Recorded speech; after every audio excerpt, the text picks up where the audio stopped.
Fox, in his 8th year, the winningest coach in Panthers history, has taken his team to the playoffs 3 times, including last year. Sean Payton in his 4th year as head coach with New Orleans. His first year took them all the way to the NFC Championship game. They have not reached the playoffs in each of the last 2 seasons. Now, of course, inside the Superdome in New Orleans, conditions are perfect. Outside, Hurricane Ida making its way towards the coast, and a hurricane watch is in effect for this region. Not necessarily in downtown New Orleans, but certainly in the surrounding area. Currently a Category 2 storm. 5 is the worst Category storm.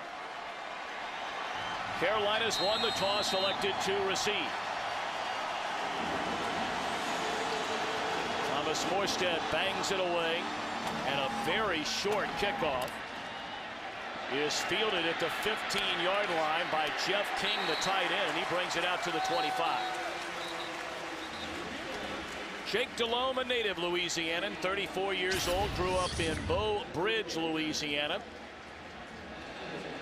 Has never lost a game as a starting quarterback in this venue. That includes 1 start in 1999 as a member of the Saints against the Dallas Cowboys, and a couple of starts in college. And after signing with Carolina in 2003, he's won every game he started in his home state.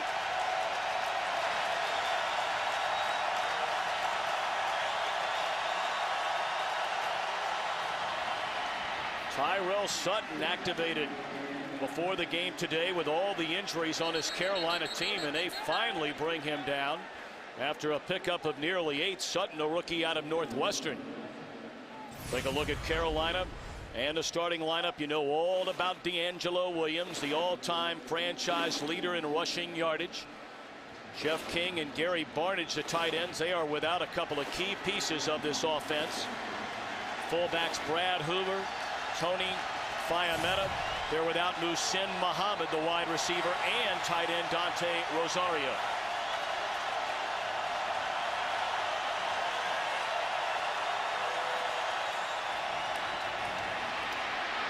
D'Angelo Williams across midfield. Inside the 30, he will take it all the way for a touchdown. So after going for 158 yards last week to become the all-time franchise rushing leader, Williams breaks one off 66 yards, his first carry today, to stun this crowd in an early touchdown. Well, this is, again, simple as a screwdriver. This is a straight ISO play. And now he is going to the gate. He's going to look up at the board here to see, is there anybody chasing me? We've talked many times about an 8-man front's all well and good, but if you get to that second level, that means there's a whole bunch of dudes behind me and nothing but green grass out in front. John Casey with the point after. Well, if you're the Carolina Panthers, you can't do it any better than that to start a football game against a team where you are an overwhelming underdog. D'Angelo Williams, who has led this revved up Carolina rushing attack over the last 3 games. Courtney Roby will take a knee, and the Saints get it first down. Tom, this is what's got to be impressive. They know they're going to get an 8-man box. Now, right as he gets the ball, Roman Harper, stop right here. This is the safety, Roman Harper. There are 9 guys they've brought up into this box. 91's the 10th man coming on the backside. There's nothing out in front of him. Excuse me, 8-man. And that's the type of gashing an 8-man front we started the broadcast about. They're going to be challenged all day long, and so far they've stepped up to the challenge big time. Well, here comes the highest scoring team in the NFL, Drew Brees and the New Orleans Saints. And his first pass caught by the tight end, Jeremy Shockey. Drew Brees. Few players in the NFL during the free agency era have made the impact that Brees has had on the Saints. Led New Orleans to the NFC Championship game his first year in 06. Has been to a pair of Pro Bowls and has racked up more passing yards than any quarterback in the NFL over the last 3 years.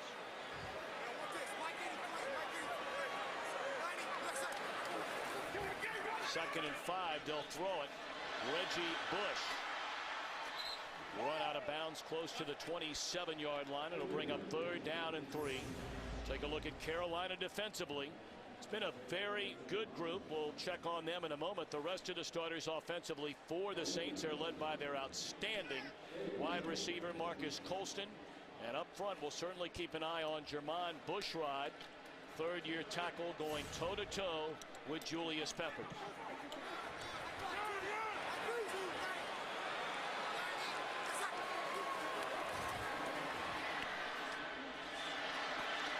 Screen to Pierre Thomas, and what a play made by Damian Lewis coming up from behind.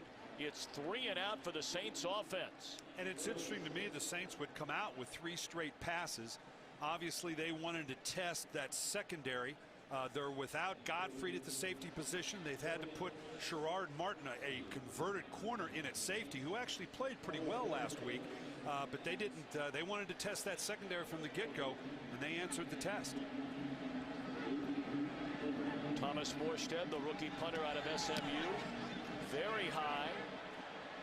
Captain Munnerlyn, the fair catch. Well, the MO on this Saints offense, they jump on you early and often. 6 of 7 they had scored on their opening possession. Now that number goes to 6 of 8 after a 3-and-out stop for Carolina.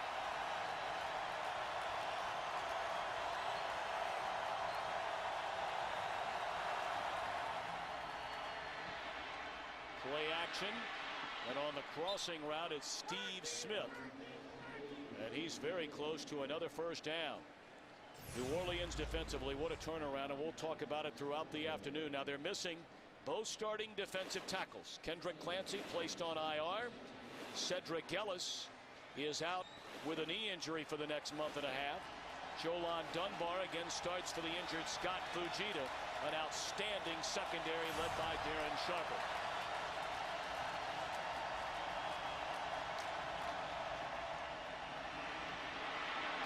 D'Angelo Williams.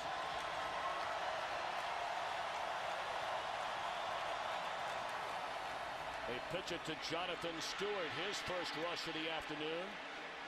Still on his feet, Jabari Greer able to wrestle him up after he collided with Darren Sharper. And it looks as though he has enough for another 1st down. Nothing but straight ahead power football for this Carolina Panther offense. Yeah, and that's their style of play. And the New Orleans Saints, they're packing the box now. So at some point in here, you're going to see Jake Delhomme, like we see to start the series, a play fake with a vertical shot down the field.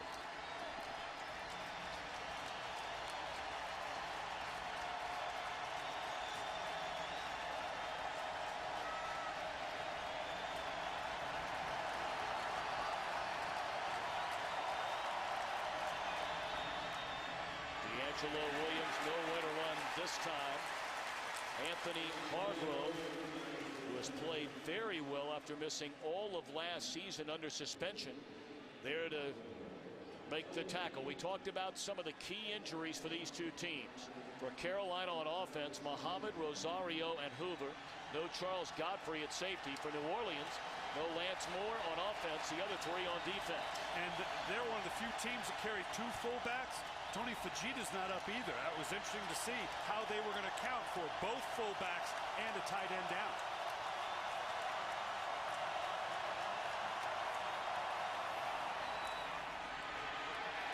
Williams ran into Charles Grant, then got help on the backside from Roman Harper, and again Anthony Hargrove, 3rd down and long. And this is the down and distance for Carolina that obviously New Orleans wants to get them in. New Orleans is the #1 team in the league in 3rd down conversion, keeping a team from converting.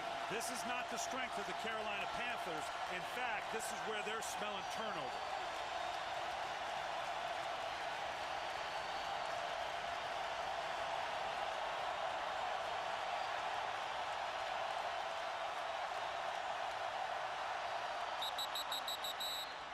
It's Hargrove who came across the line of scrimmage. Was he drawn offsides? Encroachment, defense, number 69, 5-yard penalty, 3rd down.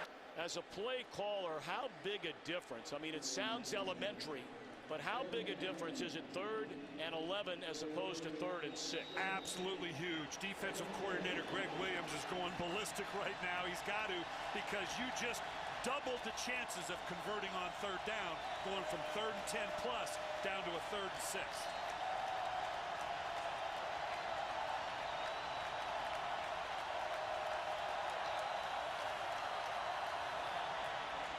They lay it off for Goodson. And he's short of the first down.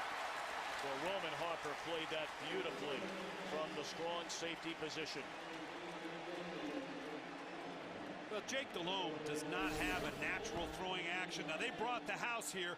He had to double clutch the ball because he saw a flash of black jersey. Actually was a little risky throwing the ball out there in the first place once he got it out there. Tell you what, New Orleans is bringing the house. There's going to be some opportunities for plays down the field if Jake Delhomme wants to take them.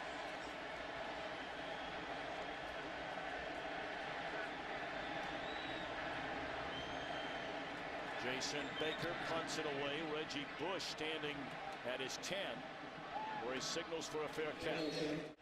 The New Orleans Saints have already racked up 273 points through the first 7 games. And you see the note, the 4th most through 7 games in the history of the NFL. They're averaging 39 points per game.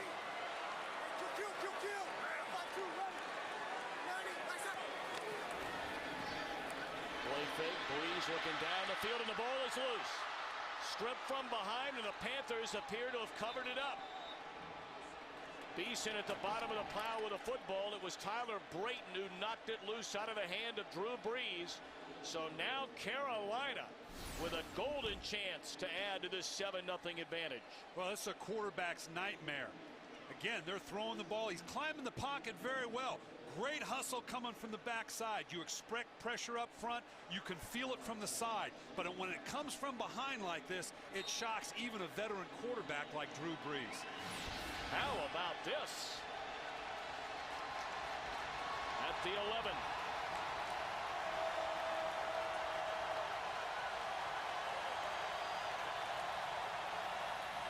The pitch to D'Angelo Williams cuts it back to the inside and carries it down to the 7-yard line. That'll be a gain of 4 for D'Angelo Williams. Well, this is the second time they've tried this little fake dive and pitch it outside. Obviously, they're trying to get outside. All the bodies on the inside, just as a changeup. But this is what Carolina's built for, to shove you down to your throat in the red zone. I'm bigger, I'm tougher, I'm meaner, I'm nastier than you are, and I'm going to shove this thing in. 2nd and 6.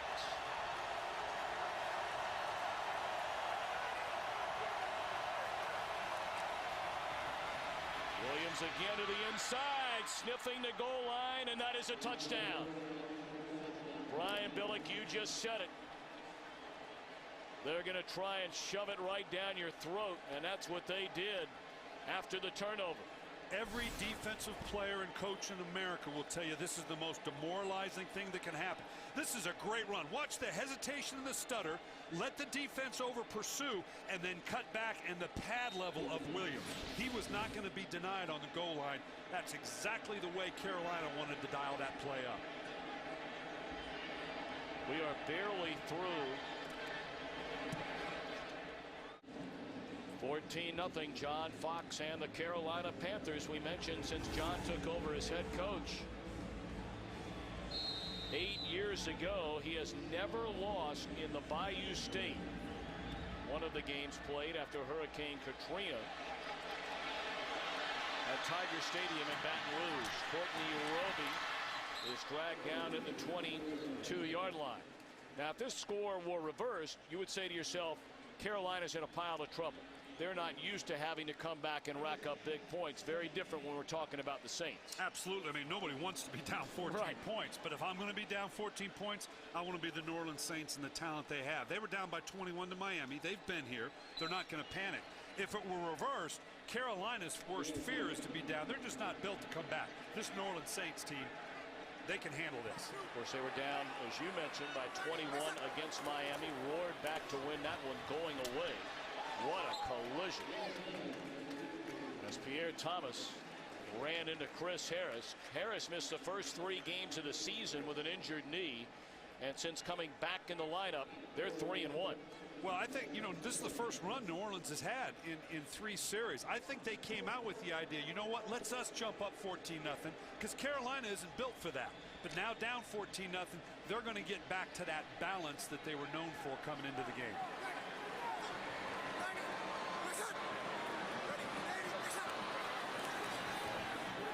Breeze to throw it, and finds Thomas, an excellent open field tackle. Pre-game show we had here on Fox from Afghanistan earlier today. I mean, if that didn't move you, I'm not sure what would. Breeze on 3rd down throws a fastball that's caught, good enough for a first down by Robert Meacham, and that's out to the 32-yard line. Now, New Orleans, obviously, compared to Carolina, and as you can imagine, Drew Brees, they're one of the better 3rd down conversion teams in the league. But given the way this game started, Drew Brees looks a little uncomfortable in the pocket to me, Tom. He's not gotten in any groove. Of course, they've been, after the fumble, it's been a very short turnaround, but this is what they're built to do. But right now, they still have not gotten into that groove that you'd expect from this explosive and balanced New Orleans Saints team.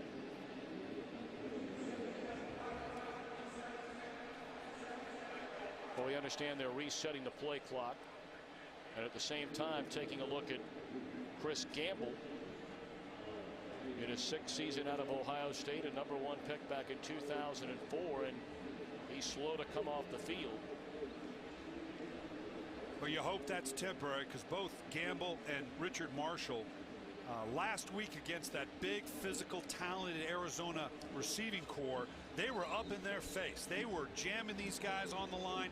I'm interested in seeing it again if they're willing to challenge people like Marcus Colston, the speed of Devery Henderson, if they want to take the same approach, because they did an excellent job last week against that top-rated Arizona offense. C.J. Wilson, in his 3rd year out of Baylor, will come on and replace the injured Chris Gamble.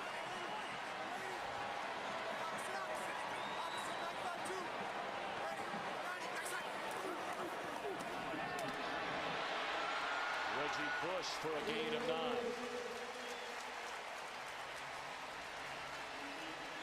Let's check in on some of the scores from earlier today. A rout in Chicago as Kurt Warner throws 5 touchdown passes. Tampa Bay wins for the first time this season, a stunner over Green Bay.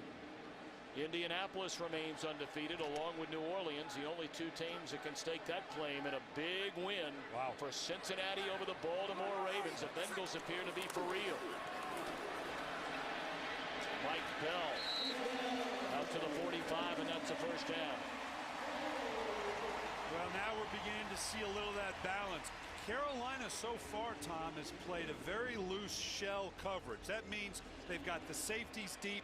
They're playing with 7 people in the box. I think you're going to see Drew Brees do a bit of checking if Carolina continues to be passive, and see if they can probe that 7-man front with their run.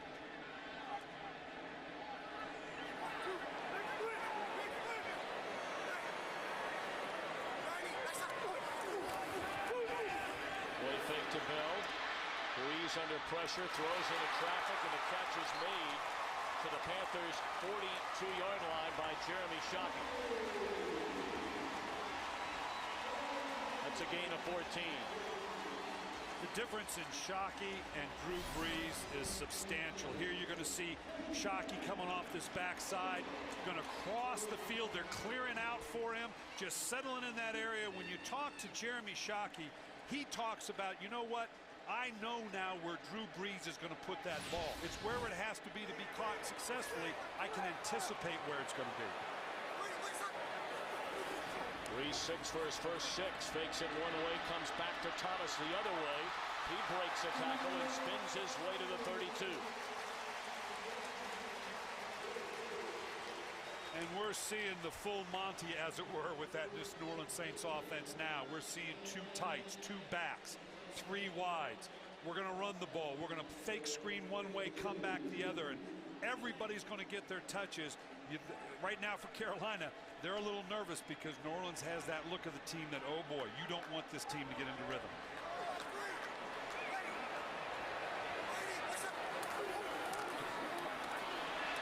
Thomas, a first down carry to the 27.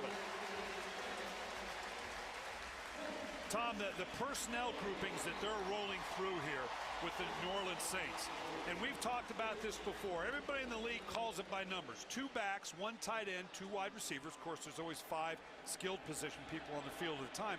That's 21 personnel. If you have 2 tight ends, that's 12. 1 back, 2 tight ends, and as you can see down the list. And for New Orleans, it's variations on the theme. They got 3 and 4 different versions of 12 or 2 tight personnel because of the depth of personnel they have. Mike Bell inside the 25 to the 23-yard line, tripped up by Julius Peppers. And this is the part of the field, Tom, that interests me with New Orleans now. Before, this was going to be a throw, jump ball to Marcus Colston. How do I get the ball to Jeremy Shockey? Like we just talked about with Carolina, is New Orleans truly coming over to the dark side? Are they content in running the ball down in the red zone and showing that same physicality we talked about with Carolina?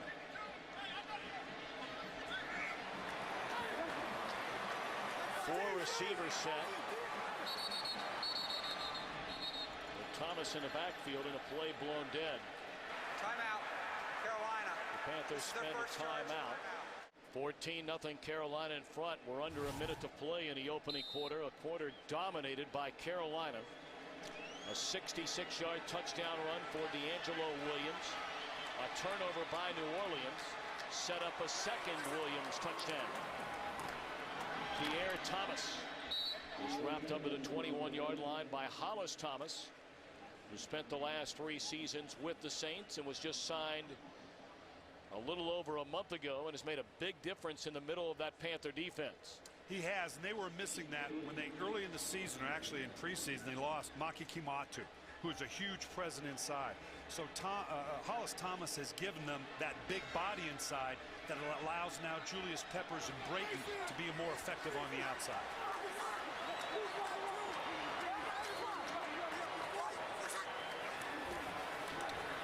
Breeze third down throw. Devery Henderson spins his way to the 5. He's run out of bounds right there.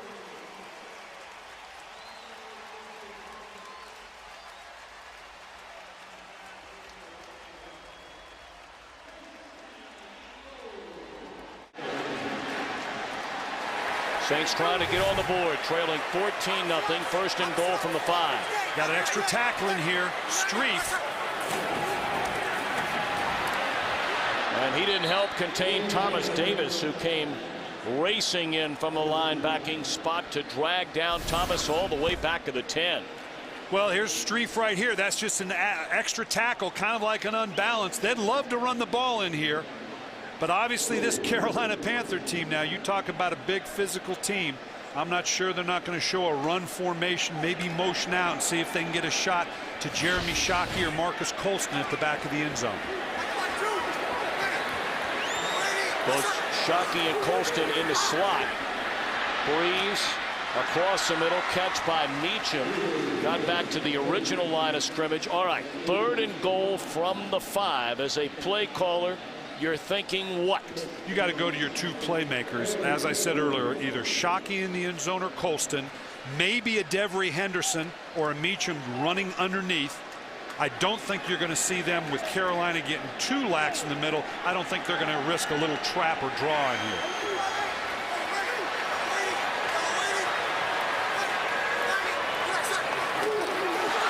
Bobbled snap. Breeze just has to throw it away.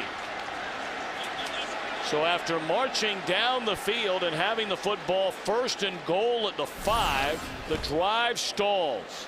Boy, that's this. I know they just went the length of the field, but this is a huge win for Carolina. I think Breeze was taking a peek at that secondary, at the matchup he was looking for, and the snap maybe surprised him. Now, you'll take the 3 points. You're glad to have it because it was all going Carolina's way. But right now, Carolina can feel pretty good about themselves. This will be a 23-yard field goal try for John Carney.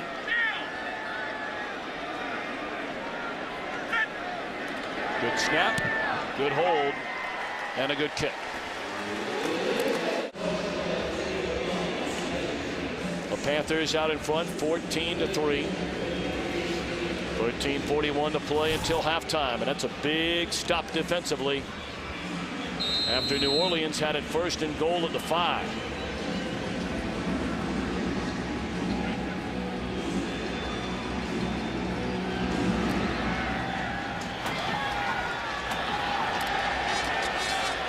Mike Goodson out of his own end zone.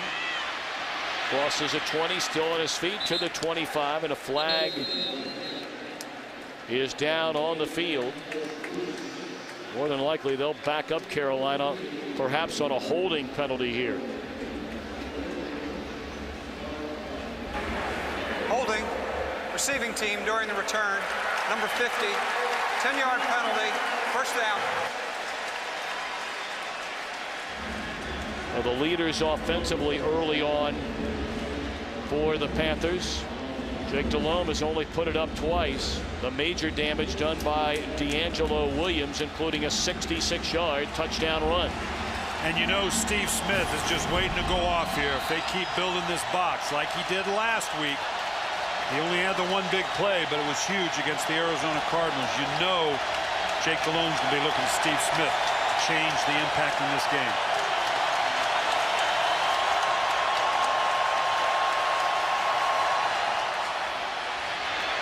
D'Angelo Williams dropped a couple of yards behind the line of scrimmage. I beg your pardon, Jonathan Stewart. Chris, thank you. Great to have you with us from the Superdome in New Orleans. 2nd and 12.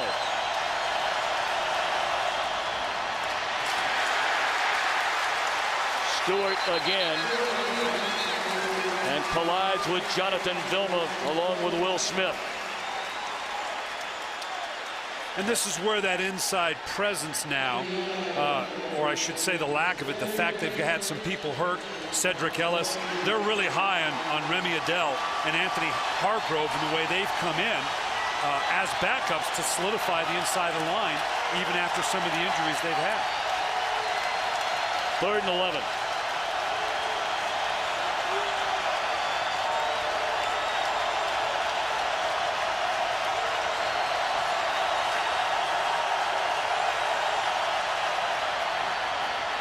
Very conservative call. And a very short run. The ball is loose. The ball stripped loose as he tried to get the last couple of yards, and waiting on an official signal from on the field as to who's at the bottom of the pile holding the football.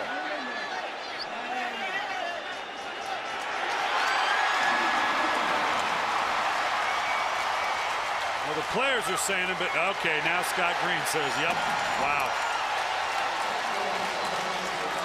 And that looked like a play that was just going nowhere. Well, it looked like they thought it was going to stop initially. You can see the hesitation, and then you're obviously giving up on the down on a 3rd and 12 to run an isolation play, but just a good solid hit. The ball comes out. This is the type of thing that has killed the Carolina Panthers in the past. They can avoid turnovers. They've been pretty darn good, but to turn it over now on your 16, 17-yard line on the road, now New Orleans has got to capitalize. Tracy Porter delivered the shot that jarred it loose, and Pearson Prelo covered it up. I think you'll see Drew Brees taking a shot to the end zone right now. Let's build on this emotional momentum. Pump fake. And has to lay it off for Thomas. Boy, that's a dangerous throw. Standing right behind him was John Beeson. Well, he had Colston and Shockey in the back of the end zone, but again, a good job. Keep in mind now, this Carolina Panther defense is outstanding in terms of not giving up big plays. They're currently third.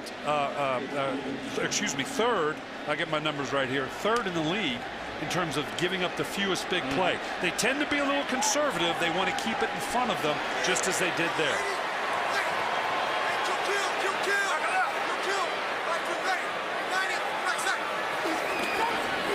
Second down, Breeze, good protection, intercepted by Gamble. Still on his feet across the 30, the 40, run out of bounds at midfield. Second turnover of the game for New Orleans on offense, a fumble and now an interception. Another big turnover for the Carolina defense. Chris Gamble, his third interception this season.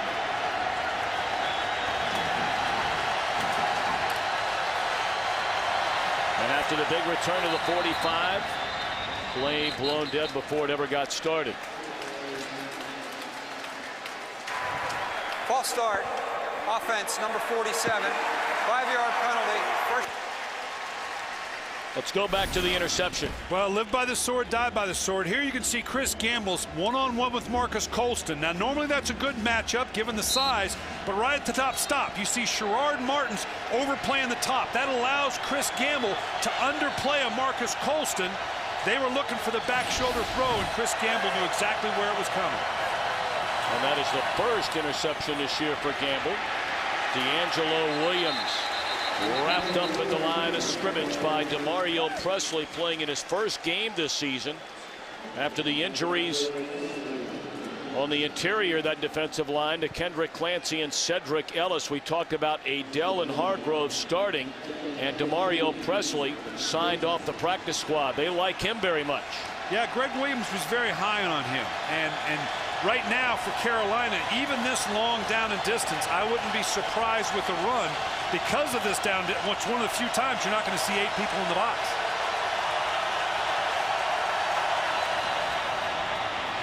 Steve Smith makes a catch, and a flag comes flying in after he had been run out of bounds at the 44-yard line, and now another flag thrown into the air.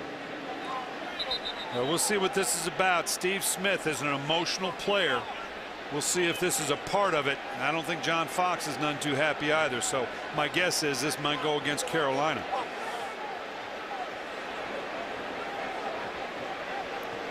We'll hear from Scott Green, our referee, after this conference in front of the Carolina bench.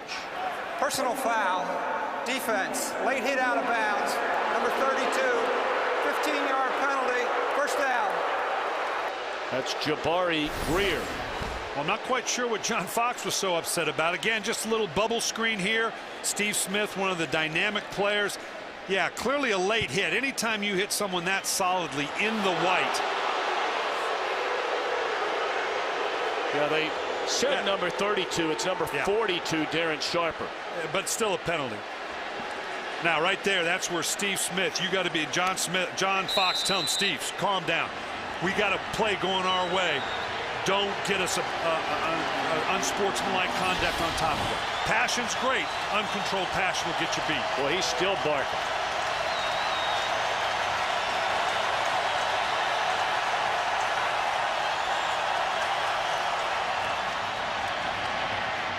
D'Angelo Williams inside the 40, down to the 39. That'll be a gain of 3 on first down.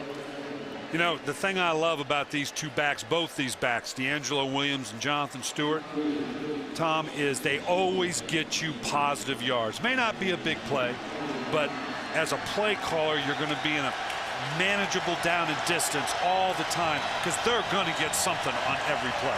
Well, this is the MO on Carolina. 13 rushes, only 3 times have they put it in the air. They'll run it again, and why not when you're getting runs like that from Williams? Tell you what, Terrell Sutton, for a makeshift fullback, someone they're just kind of thrown in, he is a good physical presence for them and adds to that physicality we're talking about. You saw in that last play, same way, D'Angelo Williams. After contact, he got a good 2 yards after contact that now puts this at a very workable 3rd and 2.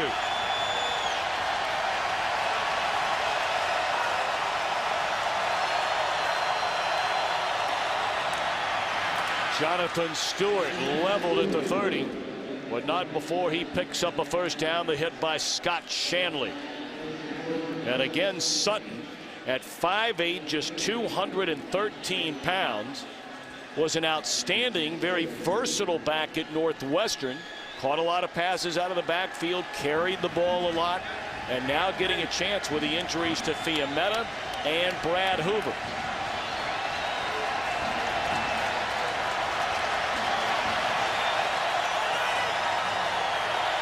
Comes a cat blitz off the weak side, either for run or pass. The screen, big gainer here for Stewart. Inside the 20, run out of bounds at the 15. Boy, that's a great call, because when you get one of those cat pressures, they're called cat blitz, Tom. That's a corner coming off the edge. When that comes from one side on this backside here, and they're bringing it strong side. Now, this can disrupt your screen, but if you can get it off like a screen against man coverage, it can be lethal. They had the right play dialed up against this pressure of the New Orleans Saints.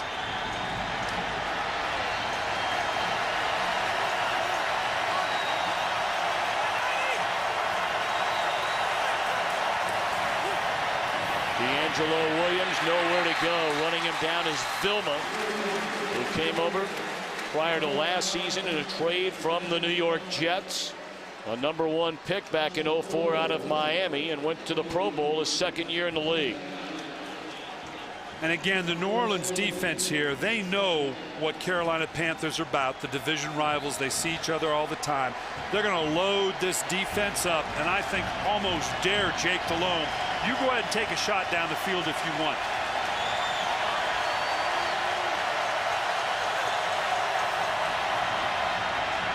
Delhomme sacked at the 28 by Will Smith. Smith healthy again, played all of last season with a sports hernia and didn't tell anybody about it. That tells you about his toughness. Well, they really feel like New Orleans does, that they can bring pressure with just their four-man front, particularly bringing guys from the outside that they've got in terms of Grant and Smith. I'd be surprised again here not to see a run or a quick drop. You want to guarantee the 3 points here. You don't want the turnover. I don't know that Carolina has the confidence in its offense to put it down the field. Well, the play clock winding down under 5. Jake Delhomme was very unhappy as he went back to the sideline. I'm not sure. There's not a little frustration of a quarterback says, man, let's get this shot into the end zone. And I think you're going to see a conservative call here, because the 3 points are going to be paramount. Why risk a turnover, a sack out of field goal range? Well, you called it. They give it to Williams. And he is hammered at the 15-yard line by Darren Sharper. But that certainly makes his field goal try a much easier try for John Casey. Well, by maintaining the field goal rather than risking a shot for the first down, throwing the ball down the field, we're ostensibly, obviously if it goes through, we're talking about a 2-score game, a 2-touchdown game. And in a game like this, that's huge. So Casey has been bothered with an injured groin, this one from 32 yards away.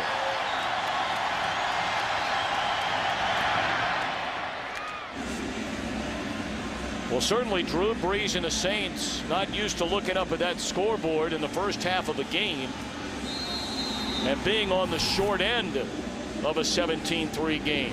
They have just blasted the opposition pretty much right from the get-go throughout this entire year.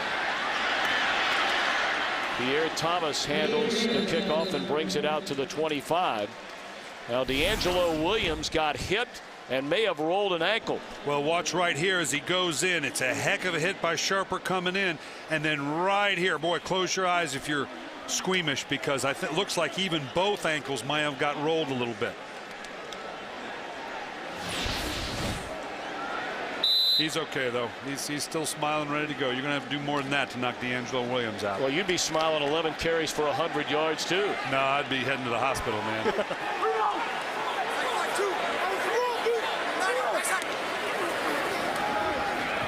Reverse, and you can't play it any better than that.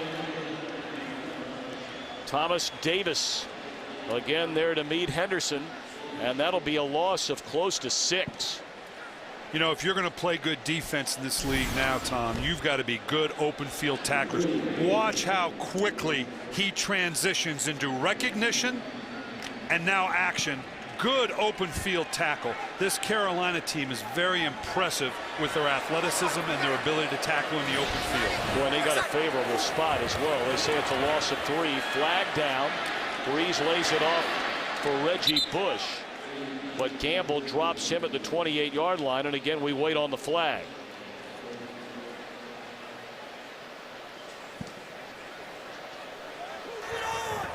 Illegal formation, offense, not enough men on the line of scrimmage, 5-yard penalty, 2nd down. Meacham much more involved in the offense.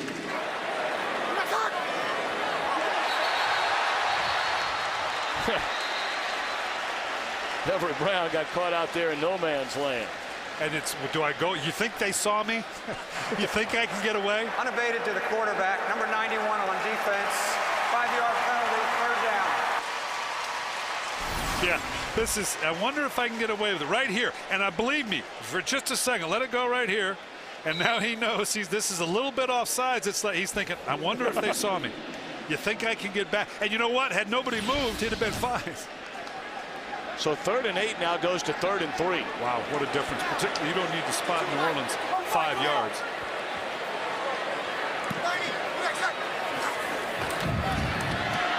Breeze looking for Bush.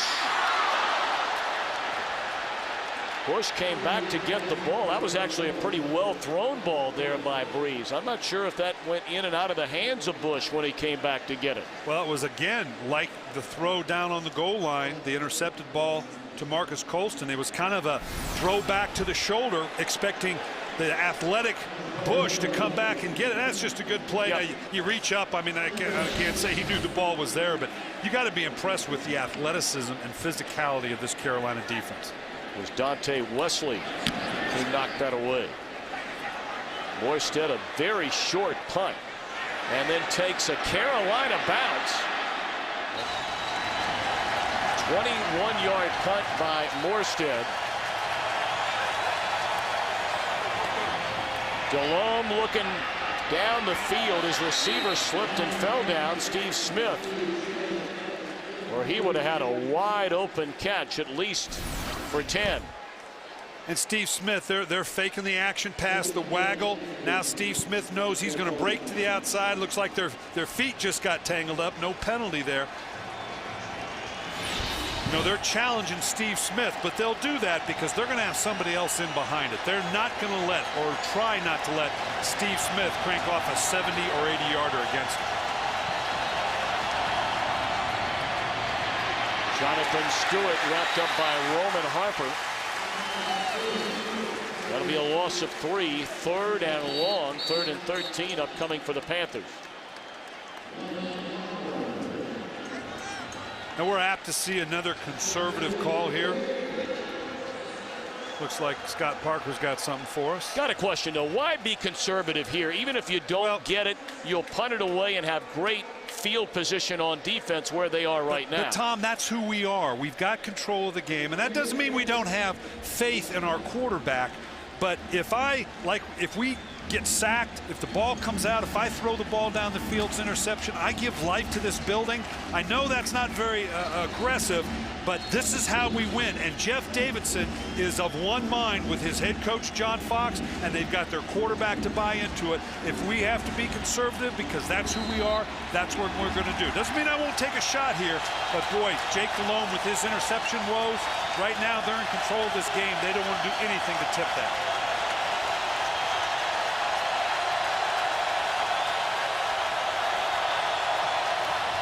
You called it.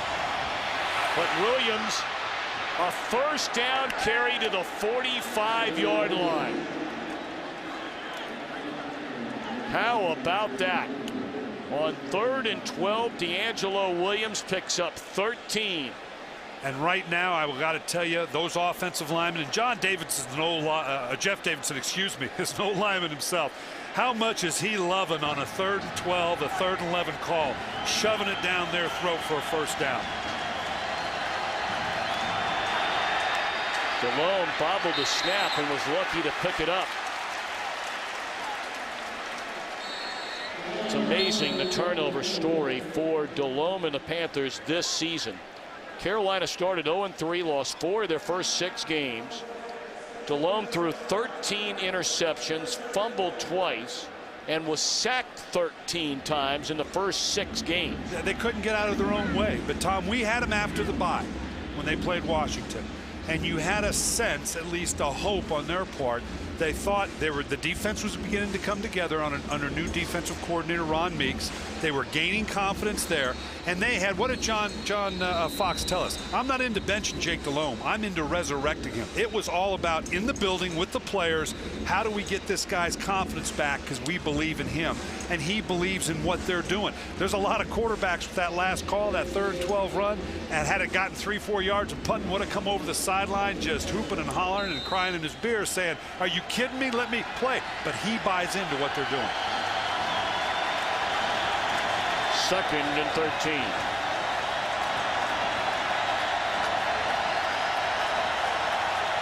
Here comes those cat blitzes again. King started too early on the left side. False start. Offense number 47. 5-yard penalty. 2nd down.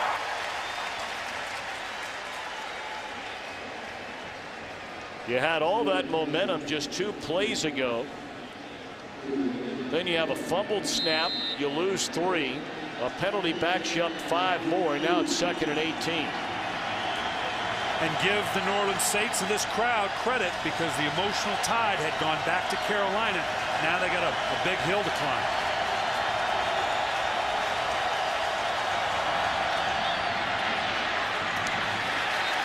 Williams to midfield.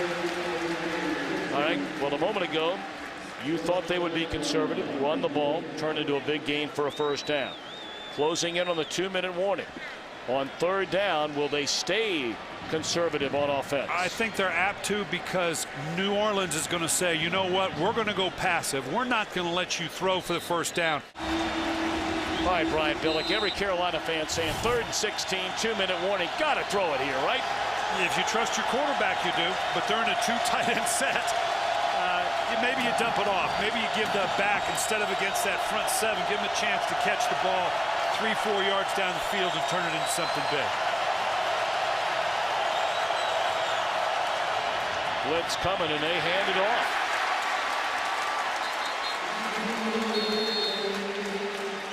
Darren Sharper along with Will Smith coming up to make the stop. So the clock at the 1:53 mark. New Orleans will spend a timeout, knowing they have plenty of time to get down the field once they receive this punt. Well, we shall see.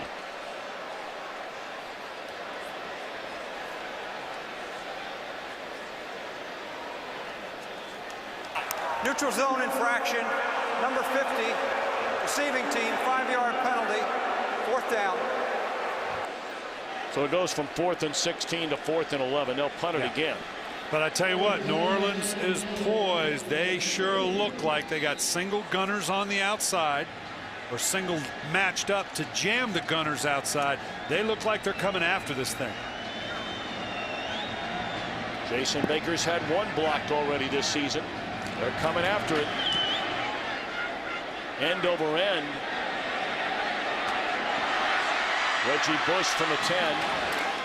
Right now, New Orleans wants nothing more than make Carolina pay for that conservative play call on 3rd and 14. Dropped by Colston on 1st down.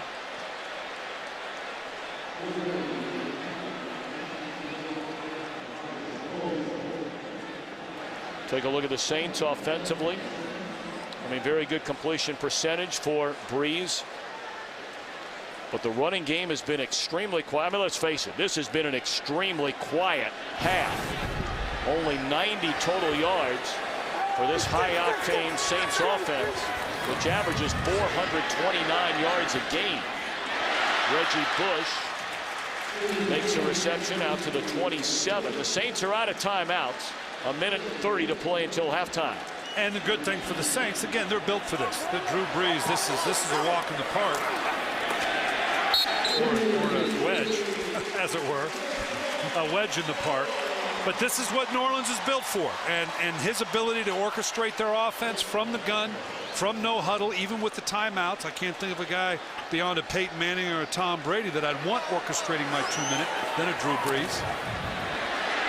Brees under pressure, throws, short.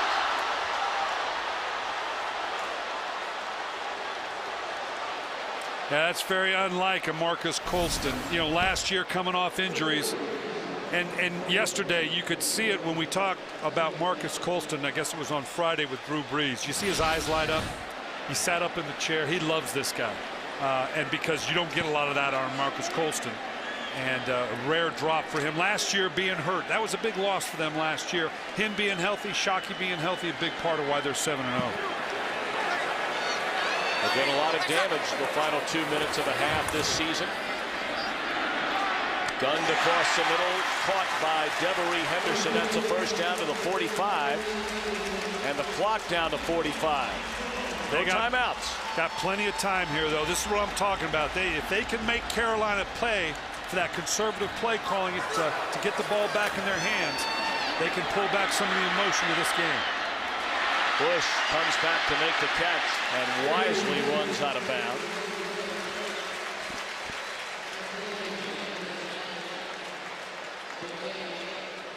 No, you're talking about plenty of time, and you look up on the clock and you see 35, 40 seconds. You're out of timeouts. Are you saying it's plenty of time maybe for this particular quarterback and this particular offense? Because I don't need but 15 yards. And we've got the full repertoire of throws on the outside, and I got lots of guys to go to. Lots of guys I can dump the ball off on a couple 4 or 5 yard throws that can turn into 10, 12, 15, 20 yards.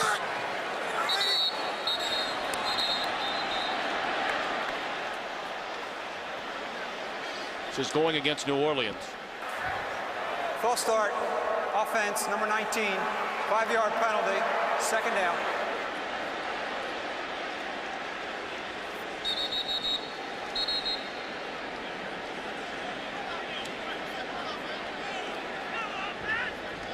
That'll back them up to their own 41-yard line. 29 seconds remaining until halftime. A stunner thus far, with Carolina leading the Saints 17-3. Julius Peppers on the right side uncharacteristically. Colston will hang on to this one. Inside the 20. Yeah, he's got so many weapons, and Drew Brees, if you can't put pressure on him, I tell you what, he's going to find something. Personal foul, roughing the passer, going low at his legs. Number 92, half the distance to the goal. First down.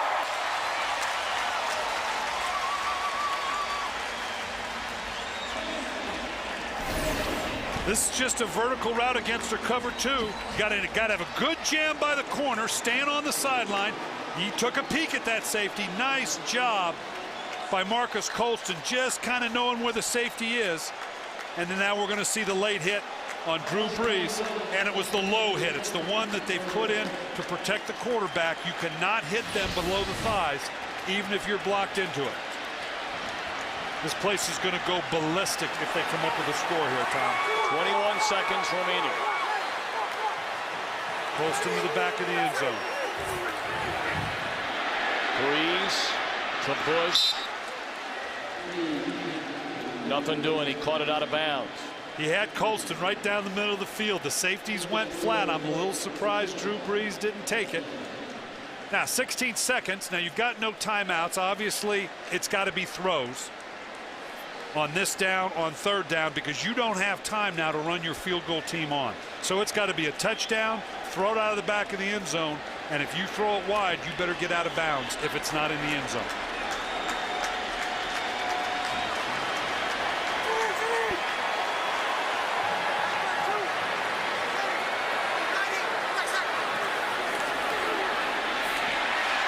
dangerous throw there. You can't cover any better than John Beeson did Jeremy Shockey. That's how you draw it up. Well, he was looking for that back shoulder. You can see right here, Drew Brees knows where he wants to go. Shockey thinking the ball's going to be in front, not anticipating on that back shoulder. One of those deals where we talked about, I know where he's going to throw the ball to me, didn't know where he was going to throw it there. Now this becomes a huge play. It does, because of the emotional tenor. There again, I always say, who's your best player? They got a lot of good players here. I got no clue who he's going to. Brees, great protection, and batted into the air. If you're the Carolina Panthers, I'm not sure you can play a half of football in this building against this team better than they have today. No, you just gave up a bunch of yards, but you held them to 3 points.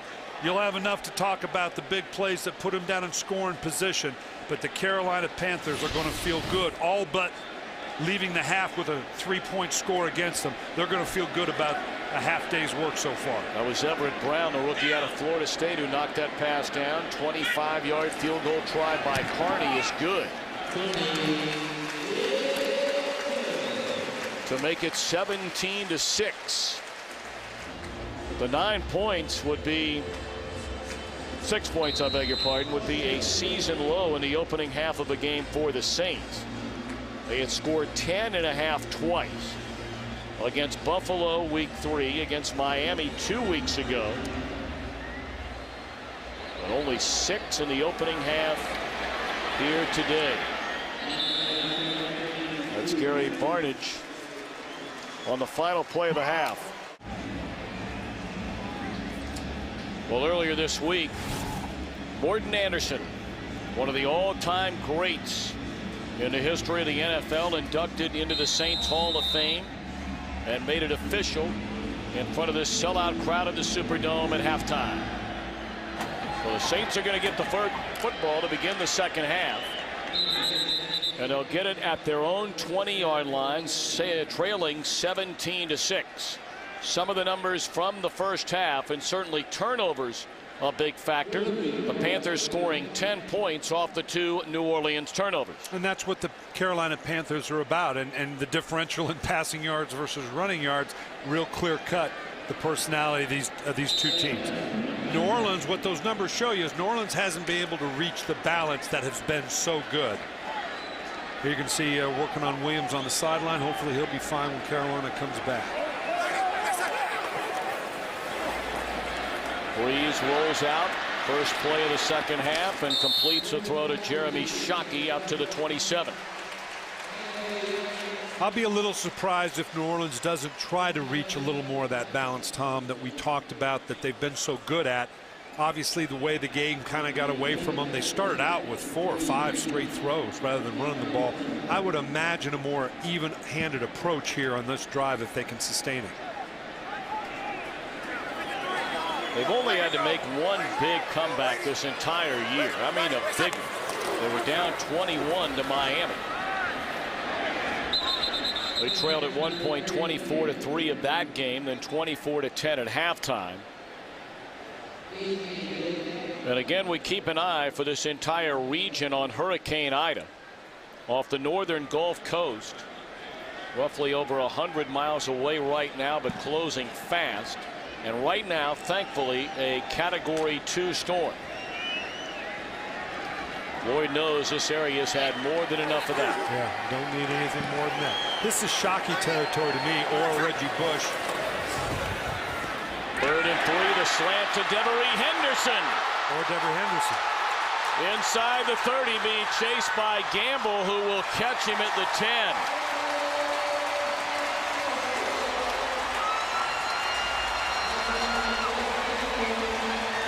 63-yard gain. You see Shockey inside here is going to gobble coverage, and just a simple slant route by Henderson on the outside, get the ball in his hands quick, and now let that sheer speed show up. This is the type of dynamic talent that New Orleans has made a living off so far. Get the ball into the hands of a playmaker quick and let him do the rest. The 15th catch in the very young career of Devery Henderson. It's gone for 50 or more yards. They just do get it off. And Thomas into the end zone.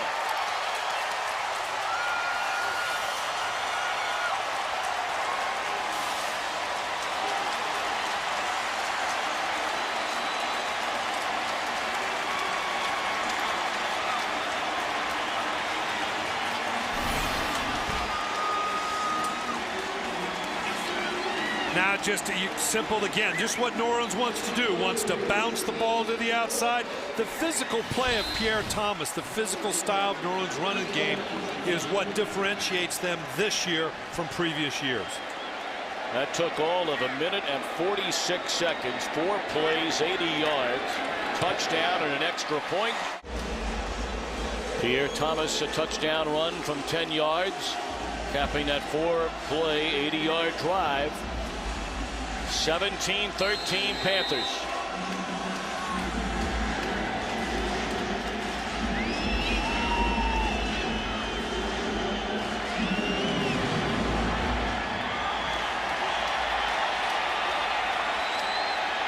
Mike Dixon from the goal line. Leveled at the 20. Wow, was he hit. Prelu was there. Jonathan Casillas also there. Listen to this collision on that kickoff return. Jonathan Casillas. And this is the physicality that I'm not sure in years past the team had, New Orleans had as a team. They got it now, the way they're running the ball and playing defense. Crowd into the game for the first time all day. First man through, the rookie Tyrell Sutton, who's playing in his first NFL game today, has been inactive every week so far, and he has played quite well. He has, particularly as a fill-in, and this is the kind of game we talked about. New Orleans being a team that's built to come from behind. Carolina is a team, this is the kind of games they play. All their games are going to be tight. When you play good defense, run the ball, they're built for this kind of game. Tight games, going to be physical, going to come down to some mental toughness. Play action, good protection for Delhomme. He had an open Steve Smith that was thrown a little too high. So third down upcoming for the Panthers. Of course, DeAngelo Williams last week, when he became the Panthers' career leading rusher, ripped off 158 against Arizona. 115 more today. The way this game is turning, I'm not sure Carolina can continue to hand off these third downs.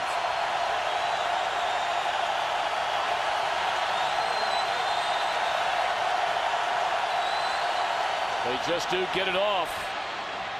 What a throw and what a catch. Flag comes down. Gary Barnidge, the tight end, just went up and got it with Delhomme under heavy pressure.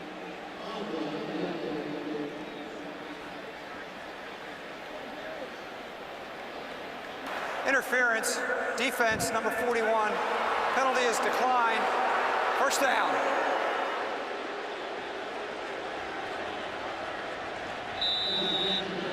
Risky throw. John Fox is loving it.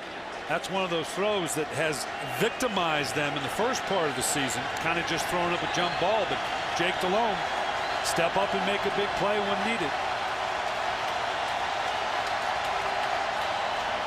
3 minutes into the second half, and DeAngelo Williams rumbles for close to 10 and crosses midfield. And this is what I was talking about, Tom, with Carolina is built for this. It was all going New Orleans' way.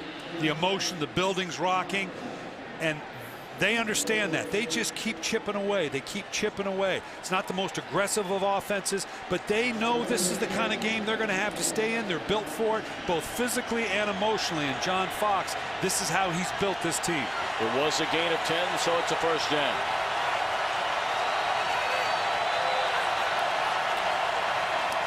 Jonathan Stewart checks in. He nearly fumbled again. In fact, it looked like that ball popped into the air and he had to corral it. He's already fumbled once today. This is now, you're deep enough into your play calling sheet now, Tom, with the coordinators. This is where the chess match comes in. Carolina's thinking, you know what, we've been running here. You ought to think of shell coverage by New Orleans, but okay, are we going to cross them up? And now that it is shell, continue to run, or am I going to cross you up, New Orleans? Come blitzing this guy in here, and does Carolina take a shot down the field?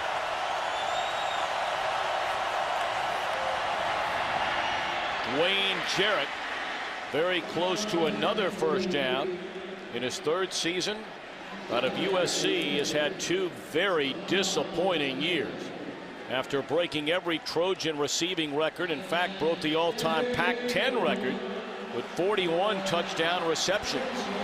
A yard short on the catch, 3rd and 1.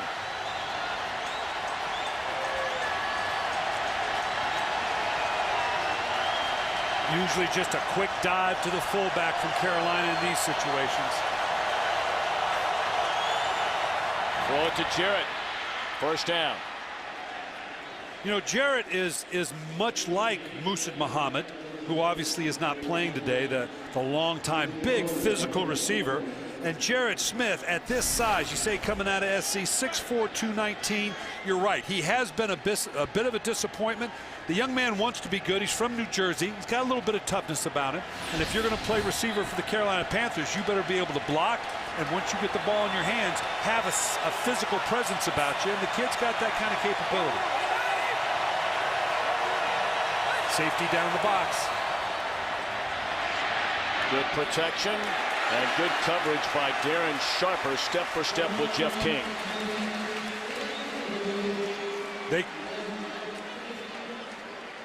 That's great. You can see them drop down here. We see Roman Harper. Come on, bring it. And you do. And all of a sudden now you get lit up. The great block by D'Angelo Williams, getting underneath Roman Harper. This is two physical teams going mano a mano right here.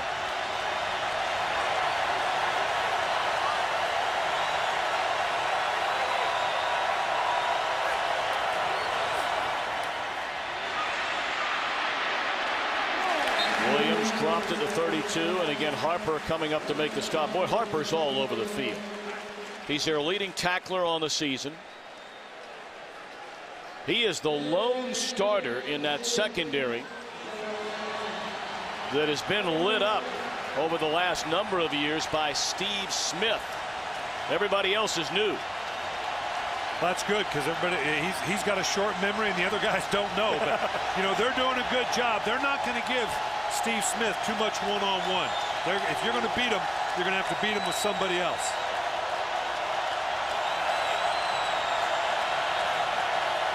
Third and 6, they run it.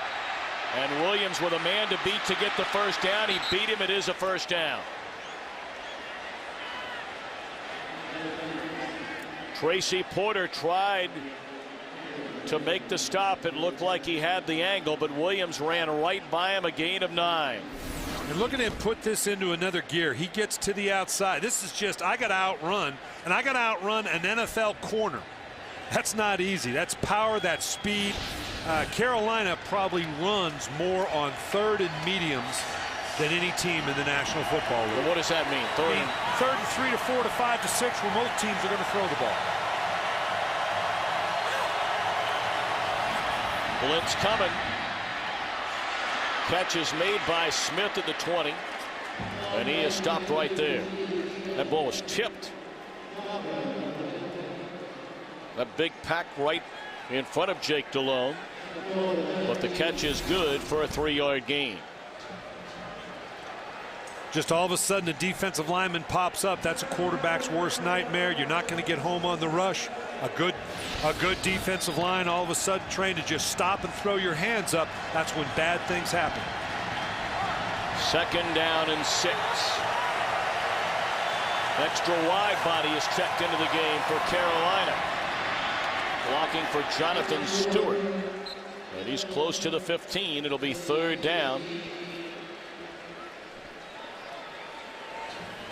Now, typically, we just said that Carolina is a team that will run more on 3rd and short, not 3rd and short necessarily, but 3rd and medium more than any other team in the league. So normally a play-action fake on 3rd and medium is of no value. But for the Carolina Panthers, it can be because of their commitment to the run. I'm not sure they won't run it here, but if they do throw it, I imagine it'd be a play fake. McKenzie Bernardo has checked in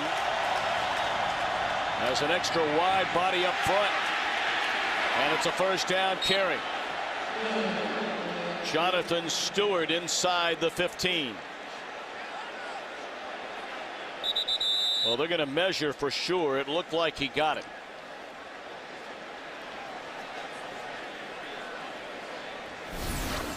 Again, you can see the yellow line is unofficial, as we always say. And Stewart, just like Williams, watch the pad level, the leg drive, always churning on the legs. That looks like an easy spot. Yep, even though it's unofficial, you can see the chain, clearly a first down.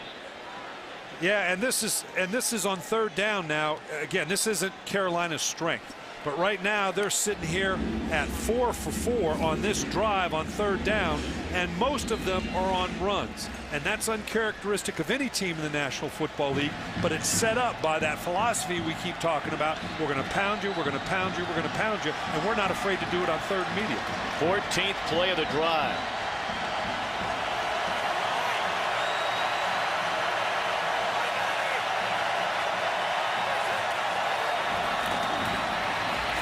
Stewart again. Knocked off his feet after a gain of close to 2.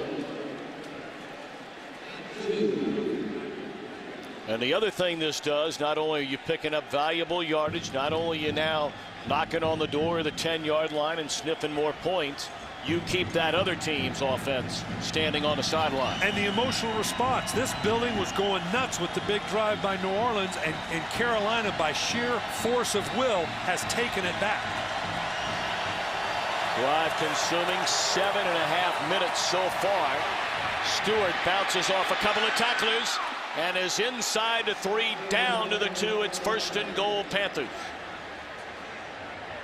Looked like he broke the tackle of Jonathan Vilma. And again, this is just man on man. We got a 7-man box. The contact there, 1, 2, dragging the guy, a linebacker, taking it down. Body presence down the field. This is what we talked about. This is if you're a receiver for the Carolina Panthers. He's learning. The young man from SC's learning. You know what? This is part of my job if I'm going to stick around here. Nice job by the young man from SC, Dwayne Jarrett. Well, play clock running down, and Carolina spending a timeout. Brian Billick, what's going on here? Well, with the personnel that they're down fullbacks, they're down to 3 wide receivers, particularly down the goal line. They're trying to sort out who's in the game. And after you're done dog cussing them for doing it, you say, okay, we had the wrong people in, call timeout, let's get it sorted out. Busted play. All that after the timeout. Yeah, this is now this part's not good. This is a little disjointed here. I don't know. Somebody's confused about what that play call was supposed to be. You're on the 1-yard line now. You're about to take total emotional control of this game, and now it gets backed up to the 7-yard line. They're not hitting on all cylinders down here. Oh, that's what happened. He bobbled the ball. Yeah, Jake just didn't have control of the ball, and rather than try to get the handoff late and turn it over, he pulled it back down. So second and goal at the 7.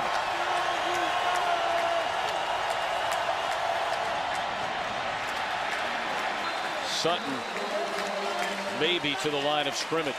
Jolon Dunbar there, 3rd and goal. All right, what about it here, Brian Billick, as a play caller? 3rd and goal. The difference between a 24-13 game and a 21-13 or 20-13 game is pretty big difference. It is, and it's a win for New Orleans if they stop them. You might look again. Who's the best player you got on the field right now besides your running back? If you don't want to hand it off, Steve Smith. I got to get the ball in Steve Smith's hands one way or another. If I don't hand off the run.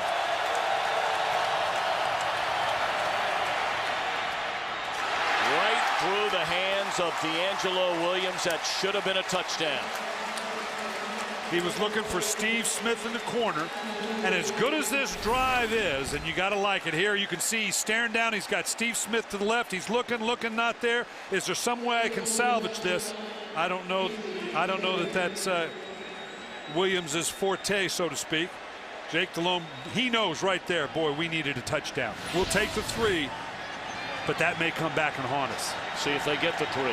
25 yards away, John Casey. They get 3. Look at that drive, nearly 10 minutes.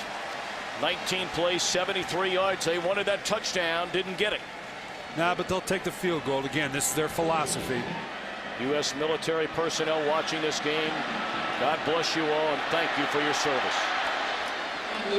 Kick brought out to the 27-yard line. Exchanging blows. Who's going to get the last lick in? And really, that's been the MO of this division. It has. New Orleans has always come up a little short because they haven't had the personality to do that kind of infighting. They do now. Long way to go. 3:19 in the third. Breeze out of the shotgun. Drops it off to Reggie Bush. Still on his feet and tackled at the 30-yard line. That'll be a gain of a couple of yards for Reggie Bush.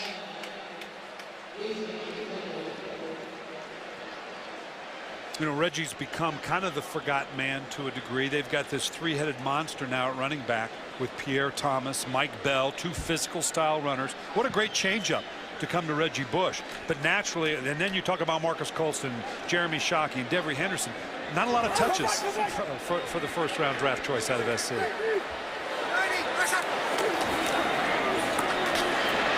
Thomas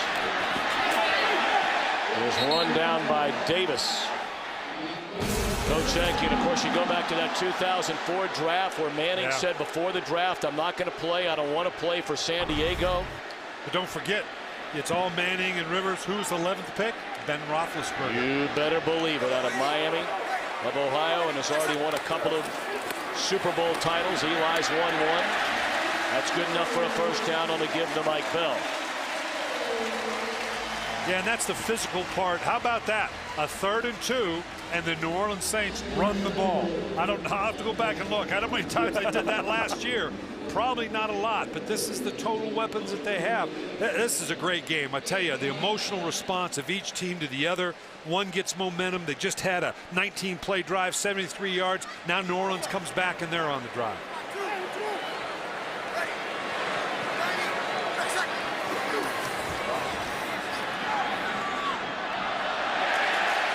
Black comes in very late. Beeson on the coverage of Jeremy Shockey. Now, I'm not sure. They're going to call pass interference. I'm not sure that ball wasn't tipped. And I'm not sure it's against the defense. Interference, offense, number 88. 10-yard penalty, first down. Wow.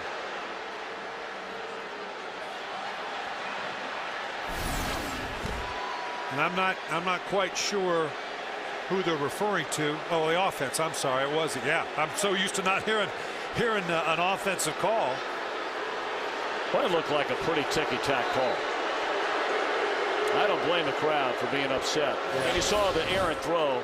That ball, or it looked like the arm of Breeze was hit by Charles Johnson just as he threw.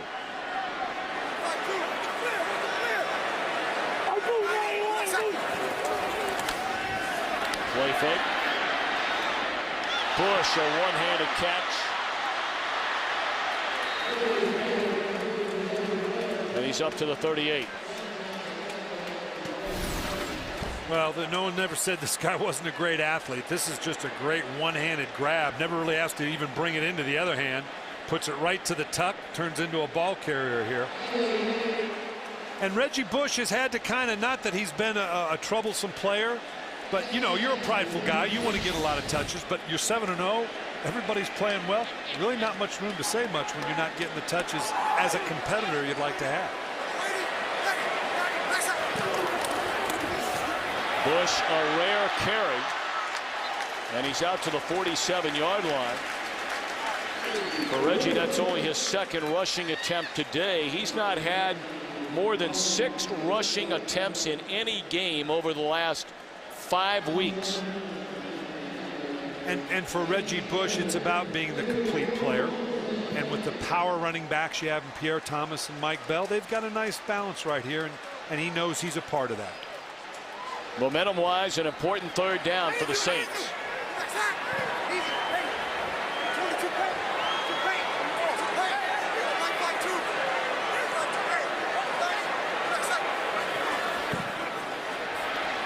Breeze down the middle of the field. What a catch by Meacham to the end zone.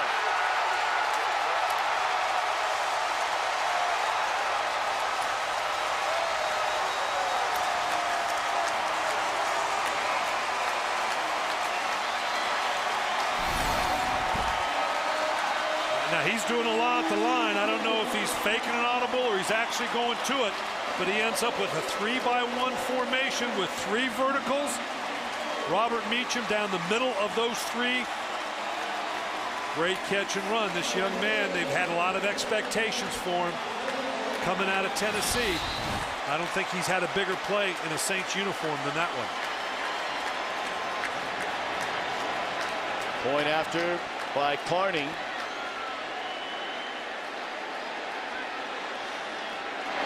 Ties the game on the final play of the third quarter. 20-20. 15 minutes to play at the Superdome in New Orleans.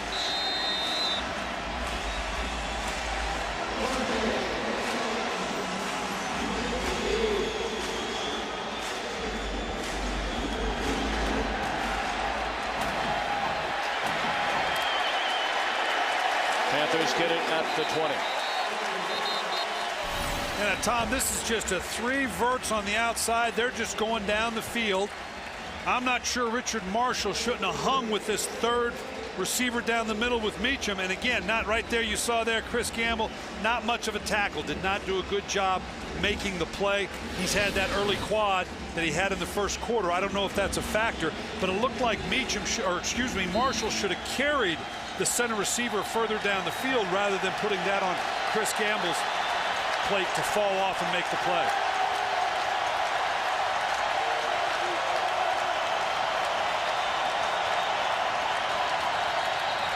Play blown dead before it ever got started.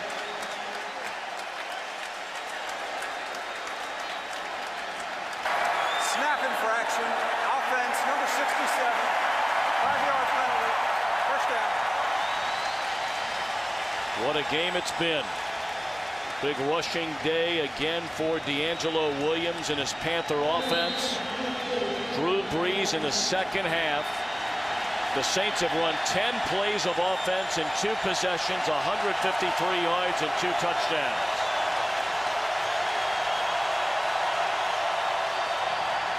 Delhomme, a rare first down throw, looking for Jarrett. Incomplete. That looked like a pretty good throw right there by Delhomme. Yeah, that's just a good 40-5 throw. And what I'm talking about, anytime you go a 9 route down the rail, it's an aiming point of 40 yards down the field, 5 yards from the sideline, give him room to fade away. That's a pretty good throw. Dwayne Jarrett needs to come up with that 40-5 throw. And on the coverage here was Jabari Greer. He limped off the field. And Randall Gay replaces him, Gay number 20.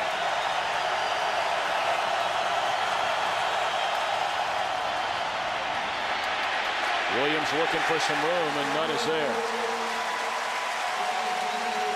Tom, this is what I'm talking about, 40-5, is that most 9 routes down the outside is just that. It's 40 yards down the field with a 5-yard aiming point from the sideline and let it fade away to the sideline. That's where every 9 route is aimed. Nice execution by Carolina. Just got to come up with the catch. Now they got to come up with a 3rd and 13. Not easy down in distance.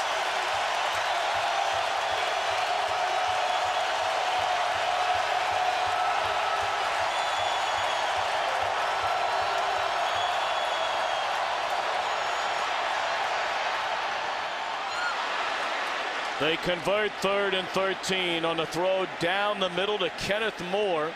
And for Moore, that's only his 4th catch the entire year. What a huge play for Carolina. And he beat Randall Gay, who just replaced Jabari Greer. Yeah, Jake Delhomme knows. He knows how big this is. Nice job climbing the pocket. Big 3rd down conversions. Those have been hard to come by for the Carolina Panthers. He knows how big a play that is. Gives him a new, sets it down.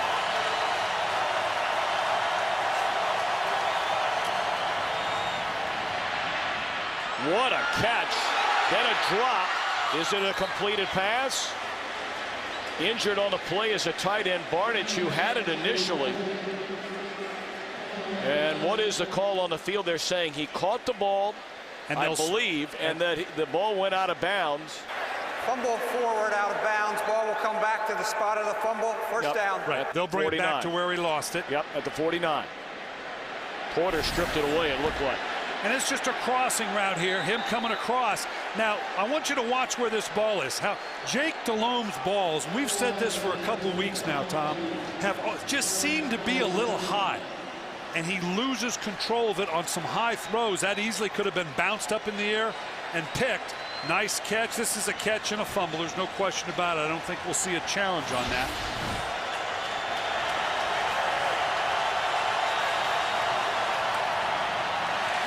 Randall Gay got a piece of that. They were trying to set up the receiver screen to Dwayne Jarrett. We saw that on back-to-back plays in the first half.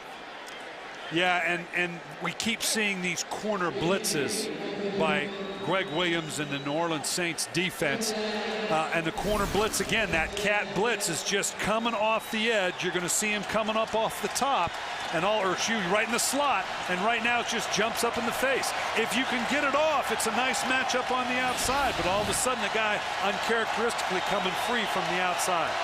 2nd and 10.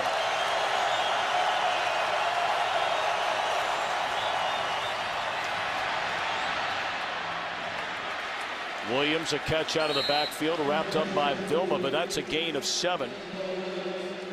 It'll be 3rd down and 3 for Carolina on this pivotal drive. Their opening drive of the 4th quarter after New Orleans hit on a 54-yard touchdown pass from Breeze to Meacham on the final play of the 3rd. Carolina's better than 50% on 3rd down today. That's way ahead of their average.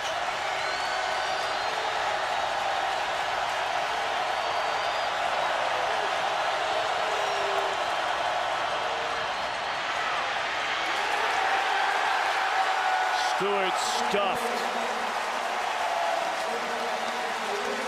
Harper, Vilma, Hargrove, all there.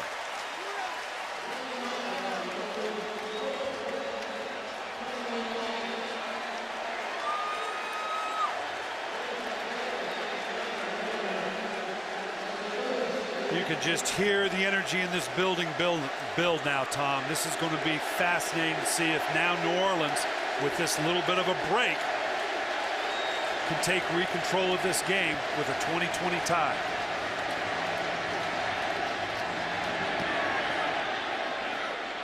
Reggie Bush will let this one drop. And it is down to the 2-yard line. Covered beautifully down there by Quentin Teal. Carolina on the road in a 20-20 affair against the unbeaten New Orleans Saints. 11:19 to play. That's Pierre Thomas at fullback. First down carry to Thomas from their own 2-yard line. A pickup of 1. Again, one of the many personnel groupings to be able to put a Pierre. I don't know how much of a lead blocker he's going to be, but it does present that threat to give him that quick little dive, particularly backed up in the shadow of your own goalpost. This is a field position game now with Carolina rolling the dice in terms of, can we keep this high-powered New Orleans Saints offense backed up, make them punt out of their own end zone.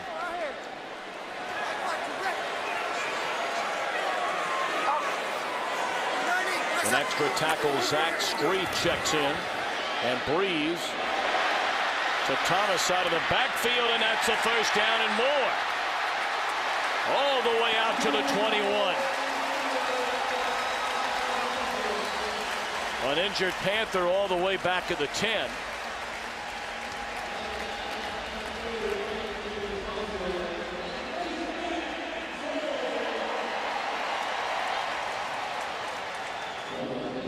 That's Thomas Davis. They're helping off the field. Just no contact, just an open field. You can see that obviously, thank goodness he's moving around on a little bit. His replacement is Landon Johnson. pivotal time to be bringing the backup in, but now it's this young man's job to step in and do the job. First down. Hand off to Pierre Thomas. He's out to the 27. Let's go back to the injury. You can see Thomas Davis with the motion comes out and ends up over Devery Henderson. They really don't get tied up. He just steps back and then steps on that right ankle wrong. Hopefully it's just an ankle injury. Nothing more serious than that, but just in air. I don't know that there was any contact or he got rolled up with him.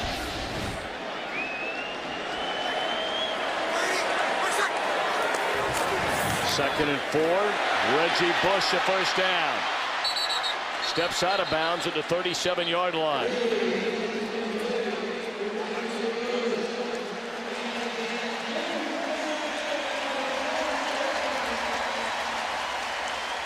Bush's sixth catch. That's his little pick route here. He's coming out of the backfield. The new linebacker in, Landon Johnson, got picked off. He had flat coverage on Reggie Bush, got picked off in the play.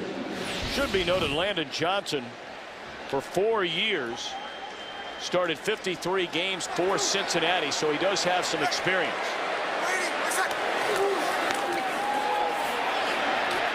Thomas has been a workhorse this entire season in the fourth quarter.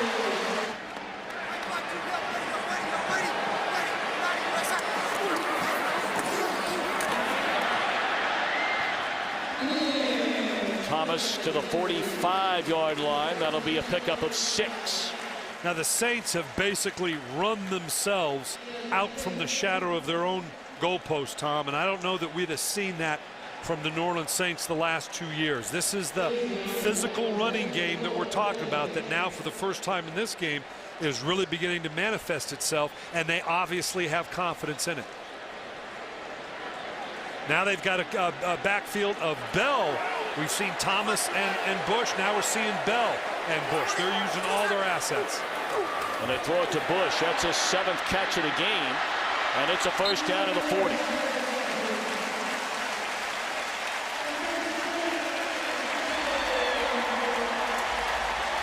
Yeah, this is nothing more than like a quick screen. Him coming to the outside. You've got lead blockers on by the receivers. It's get the ball in the hands, even behind the line of scrimmage, to an athlete like Reggie Bush and see what he can do with it.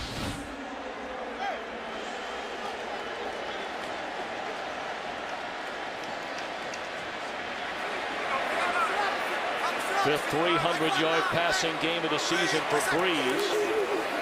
But it's been the running game on this drive. Mike Bell thrown to the deck by Beeson. Picked up 2. And what this type of running game does for Drew Brees, unlike years past, is now the play fakes. Now that he can't just drop back and wing it with the talent that he has, but the play action fakes and how that can affect the secondary of the Carolina Panthers. Now they're spreading it out. They've got their 3 wide receiver package in.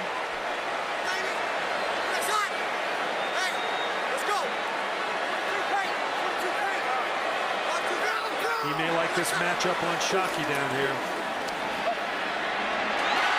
He likes Meacham, who was just trying to cover the ball.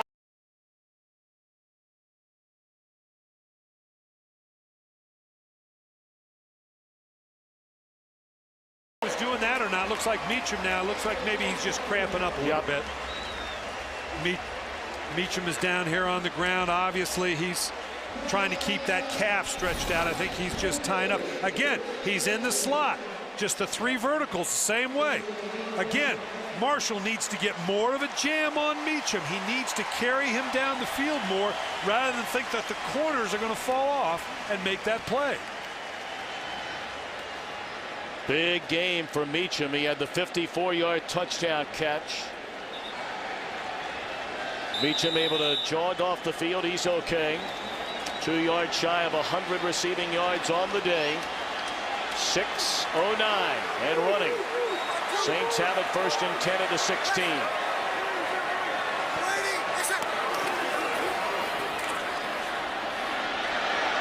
Thomas still on his feet. You know, to give you an idea of how dramatically different, and we've talked about it all day, this Saints offense is this season the 3rd best rushing team in the NFL. Pierre Thomas did not have a carry the first 2 games of the season. If you add in his 29 rushing yards in the fourth quarter today, he has run for almost 190 fourth quarter yards, 5th most in the NFL. When's the last time you said that about a Saints back? Absolutely. And Deuce McAllister was the last time they had anything 3 years ago, and they're thrilled to have that presence back. Breeze. Touchdown. No, they're saying he didn't hang on. Boy, Colston has had a hard time bringing in passes from Breeze today at 2 drops in the first half, and that looked like a sure touchdown. Well, last year, Marcus Colston, one of the injuries was a wrist injury, and you saw more of that out of Marcus Colston than you'd have thought. And there, the fans are yelling for a challenge. I don't know that they're the most viable source right now. Sean Payton's listening to his guys up in the booth, trying to decide what happened. They evidently have a shot probably that says no, he did not have control. Remember now, you got to come down with it. You got to go to the ground with the ball. There can't be any bobbling of it. And right now, Sean Payton wants to check, it looks like. Let's get another couple looks at this. Well, Drew Brees is trying to talk him into challenging, and he talked him into it. All right, Brian Billick, we got a lot of things going on. We start with the play in the back of the end zone that was challenged. After reviewing the play, the receiver must maintain possession of the ball going to the ground. He did not. Therefore, the ruling on the field is correct. The pass is incomplete. New Orleans is charged. Another timeout. The key part of that, Tom, is he's got to have possession to the ground. He's got the ball. Both feet are in. But now as the ball hits the ground, it comes out. He does not have possession. That's a good call. And of course, while they were debating whether or not to challenge the call, they let the play clock nearly expire, forcing a timeout. Then they challenged, and by losing the challenge, they lost a second timeout. He's getting a lot of information here, and by calling the timeout then challenging, he's lost 2 timeouts. That could come back and bite you in the backside later in the game. More importantly now, 3rd and 6. Breeze, the screen, Thomas, lots of daylight. And he's leveled at the 4, but it's 1st and goal. Flag down all the way back at the 15. This is holding.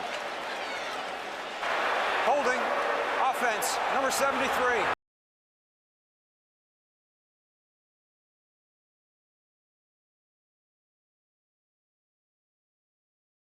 Hooks him, obviously going down, is wide open as the official's going to see that. Hooked him and turned him. There's no question on the holding call. That's a big play now, taking you back out of what was inside your 5-yard line. That's Jari Evans, the right guard. They're touting him as a Pro Bowler this season. And right now, I tell you, Sean Payton's frustrated because he was getting a lot of help on that challenge from the booth on the field and mishandled it by way of calling the timeout and throwing the flag.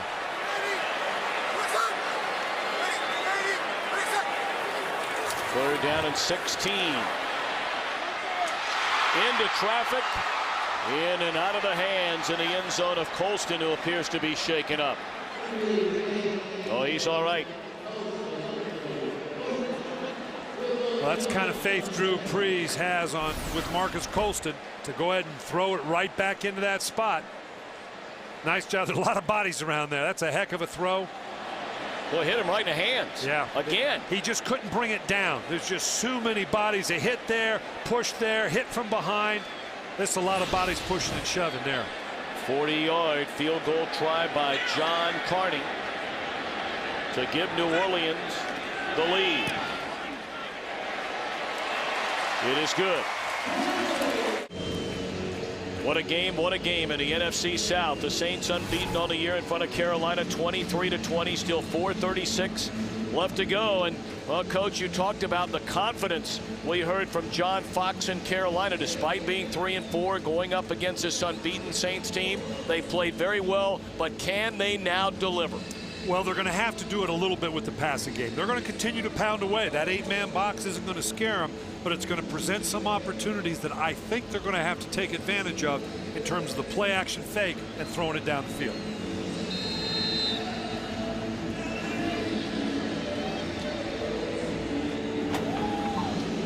What a very impressive drive, even though it didn't end all that pretty for the Saints. A drive which began their own 2-yard line. After the penalty on 2nd down inside the 10, it wound up being a 76-yard drive that took nearly 7 minutes. And the Saints, for the first time today, have the lead. Can this defense now make it stand? Well, in the past years they have not. This defense is capable of it. I'm not sure we won't see that play action pass right here on the first play, because everything leading up to it says it should probably be a run.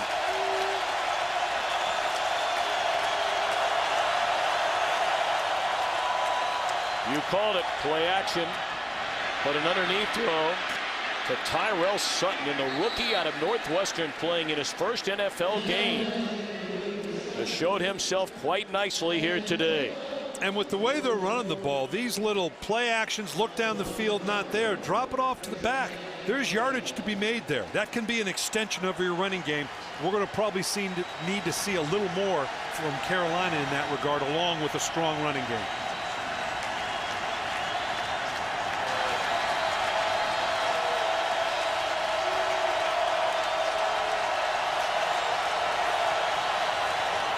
They pitch it to D'Angelo Williams.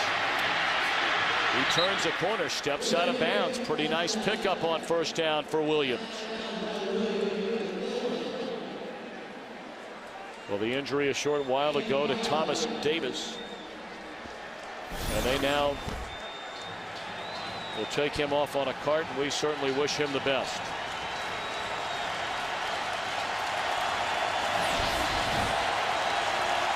Well, Jabari Greer is out of the game, the starting corner. He was injured the last drive. Randall Gay has replaced him, number 20. Play action. DeLone underneath to Barnage. And that's a Carolina 1st down to the Saints' 45-yard line. And you spent the whole game running the ball, excuse me, to set this very thing up. Jake Delhomme doing a nice job executing Jeff Davidson's calls with regards to, yeah, we're going to keep pounding away, but these play fakes are going to stretch this New Orleans Saints defense to where this little drop-off route to a tight end or a back is going to yield good yardage for us. 1st and 10.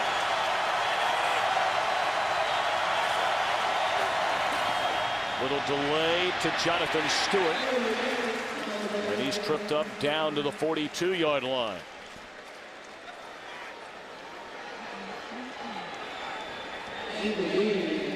Now again, just to remind you, John Casey, the Carolina kicker who has had such a great career, perhaps a Hall of Fame career, tweaked a groin a couple of weeks ago.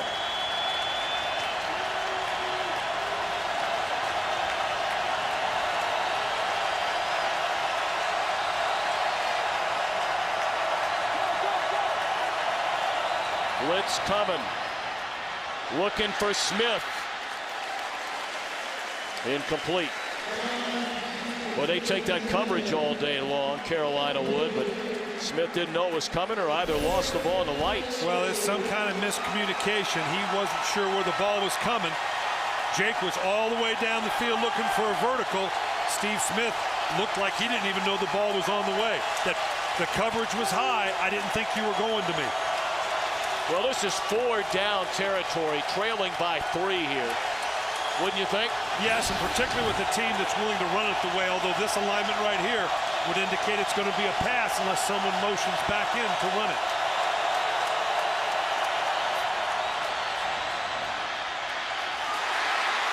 Malcolm Jenkins got tied up with Dwayne Jarrett in coverage, 4th down.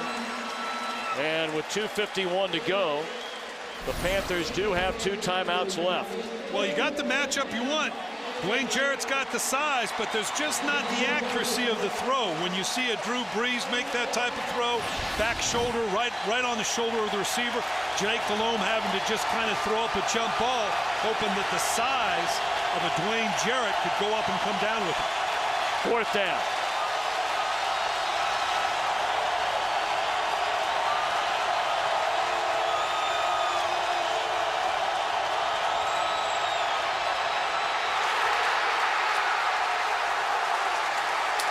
Delhomme sacked by Will Smith. And the celebration begins.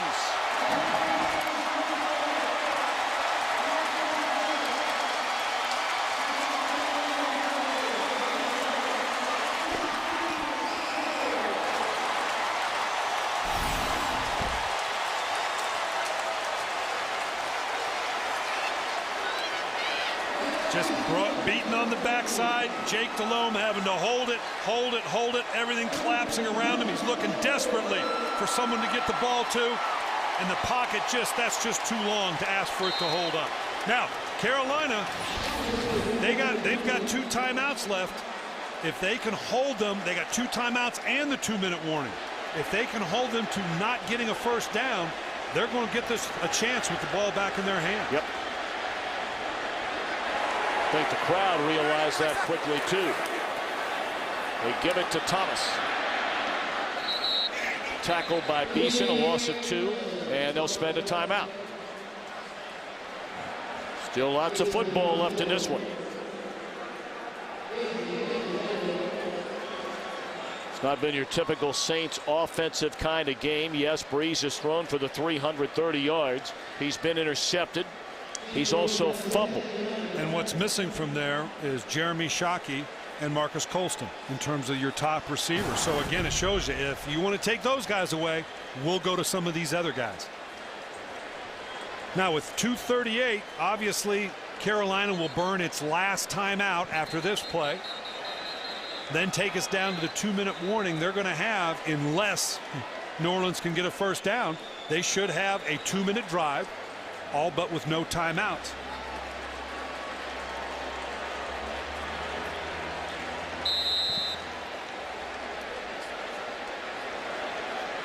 Brees back to the huddle. Mike Bell checks into the backfield for the Saints. And out of the I formation, it's David Thomas in front of him. And they give it to Bell. Picks up 2.5, maybe 3. And the timeout is spent by the Panthers. Clock stops, 2:33 to go. And 3rd down and long upcoming for the Saints. You've had the best offense in the league the entire season so far. We're midway through this 09 year.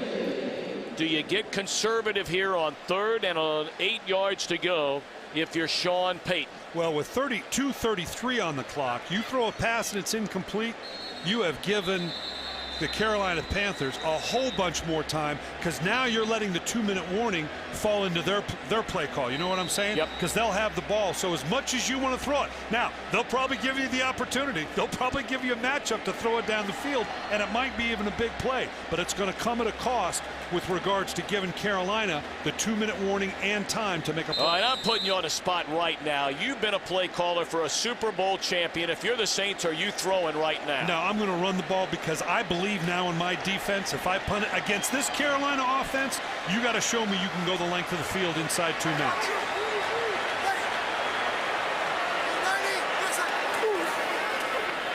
And Brees throws it. And it's incomplete, and they only burned a total of 4 seconds off the clock by throwing. Niall Diggs put the pressure on Brees. And that was the key here. At the last minute, pressure coming from the outside. They bring a total dog. That's a heck of a call on Ron Meeks' part. Pressure come right down the middle. What do we say it all the time, Tom? Where does a quarterback hate pressure most? Right down the middle in his face. Well, Brian Billick, you said it. If they decided to throw, and if they threw an incomplete pass, it's like giving Carolina nearly another 35, 40 full seconds of this possession. A possession which starts at the 2.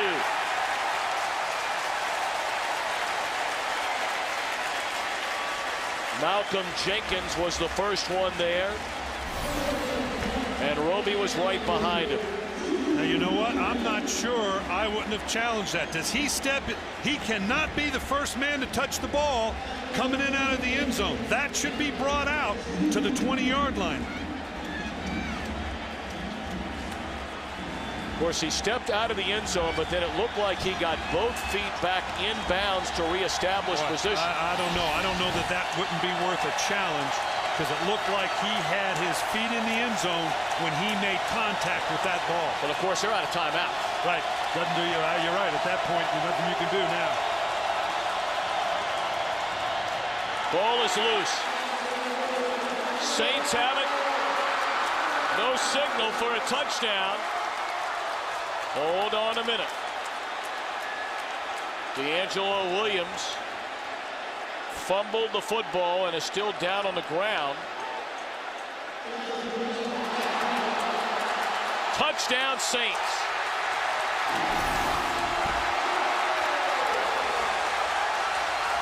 It's Anthony Hargrove who will get credit for the touchdown.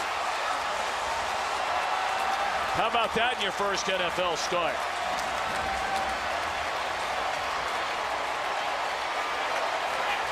He stripped it and picked it up and scored.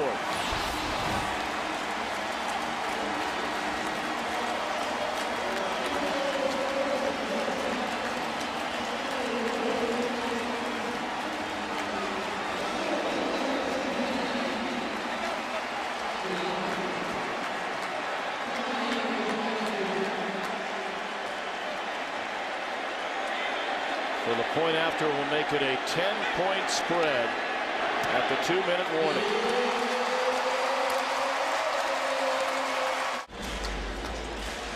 Talking about Malcolm Jenkins with Greg Williams, a defensive coordinator. Jenkins, of course, a first-round pick this year from Ohio State, and he's had an injured ankle pretty much the entire year, just now getting back in the flow of things on defense. But the play a moment ago was his 5th big play on special teams. And a lot of rookies, I don't care if you're first-round or fifth-round coach, that's what you got to do. Absolutely, and it asks a lot of a first-round draft choice to do that on special teams. They're high on this guy, and obviously that athleticism we just saw is the reason. Of course, his play on that punt a moment ago forced the Panthers to start that last drive from a 2. Now let's go back to Jenkins' play to start with. And you brought up being out of the end zone and then coming back in. Right. The rule says if you step in the end zone, and he clearly does there, you have to reestablish yourself. And with that foot right there, clearly he did.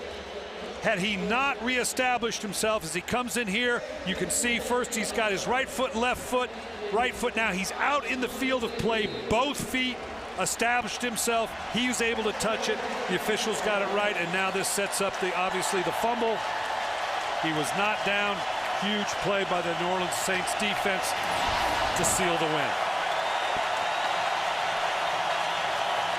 Still a minute 55 to play, and incomplete on a throw to Barnage. Good coverage by Shanley.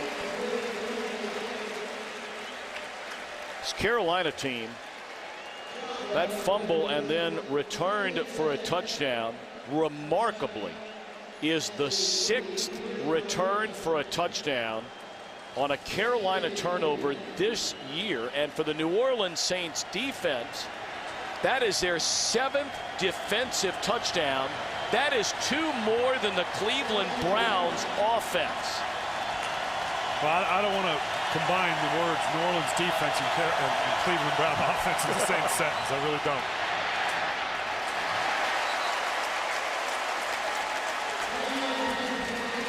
Now, as you're going to see here, Tom, you got to look forward just a little bit. You can see in terms of the Carolina Panthers, they've got a hill to climb here. As it stands right now, they've got the 2nd highest winning percentage remaining on the schedule of the teams they're playing. The Saints, the lowest in the National Football League. They've got to go on the road, but it's on the road to St. Louis, Tampa Bay, and the Washington Redskins.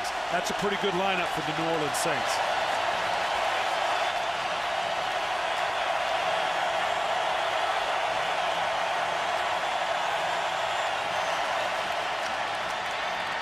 DeLone throws. Almost caught by Smith, his first big reception today. And that takes him down to the 30-yard line.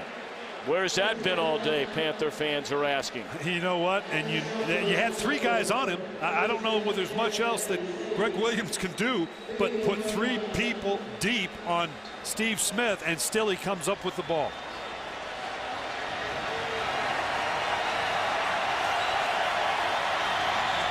Delone, and a crossing route to Dwayne Jarrett. And he spun down at the 20. That'll be another first down, but the clock continues to roll at 1:05.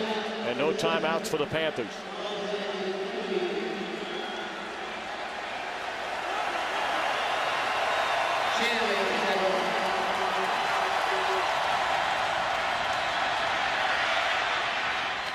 Jarrett again. Clock stops with 46 ticks remaining.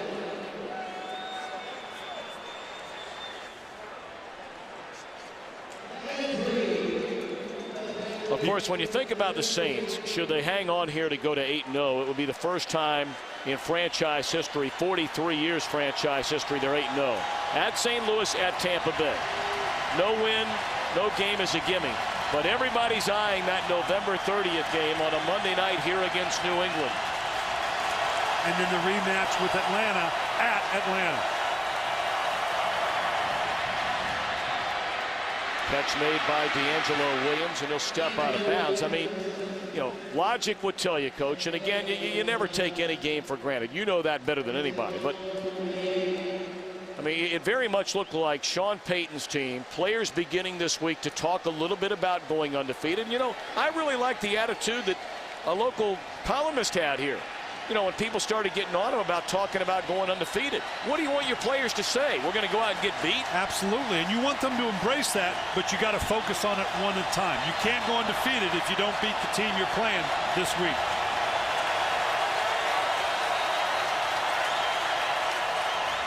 Well, they hand it off. And Williams down to the 3-yard line, down to 35 seconds. Our game produced by Bob Stenner, directed by Rich Dewey. Our associate director Neil Gallo and our broadcast associate Bill Cullen. Just kill the clock here. The senior producer at Fox Sports, Bill Brown. Our executive producers, Fox Sports, Ed Gorn and David Hill. We thank Scott Snyder, Tom Barbary up here in the booth. And Coach, nice to be back with you after a 3-week hiatus. Well, we missed you. This is the time now. It's not just the time it takes to score. I got to get the onside kick, and I got to give myself a chance to get in the field goal. So I don't know that you can afford a run here, even though it might be something to slip in. You pretty much got to take your 2 shots to the end zone.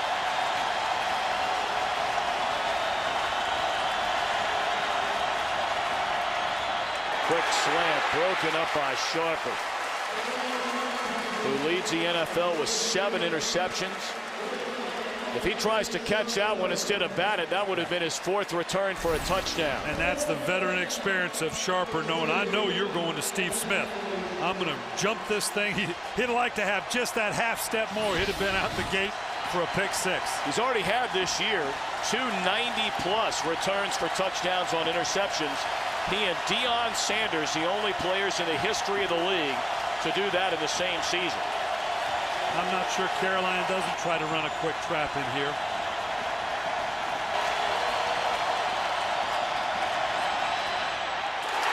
In and out of the hands of Williams, and that is that.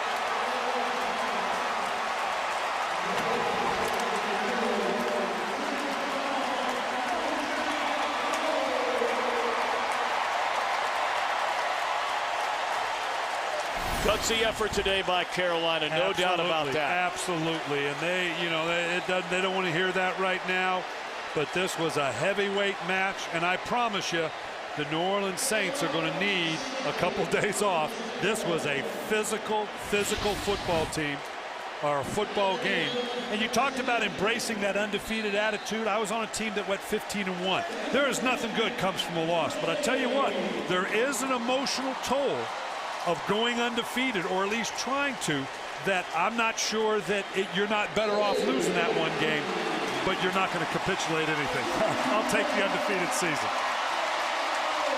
43 years of this franchise, a first. An 8-0 start. In '91, they went 7-0 to match their start before this game today.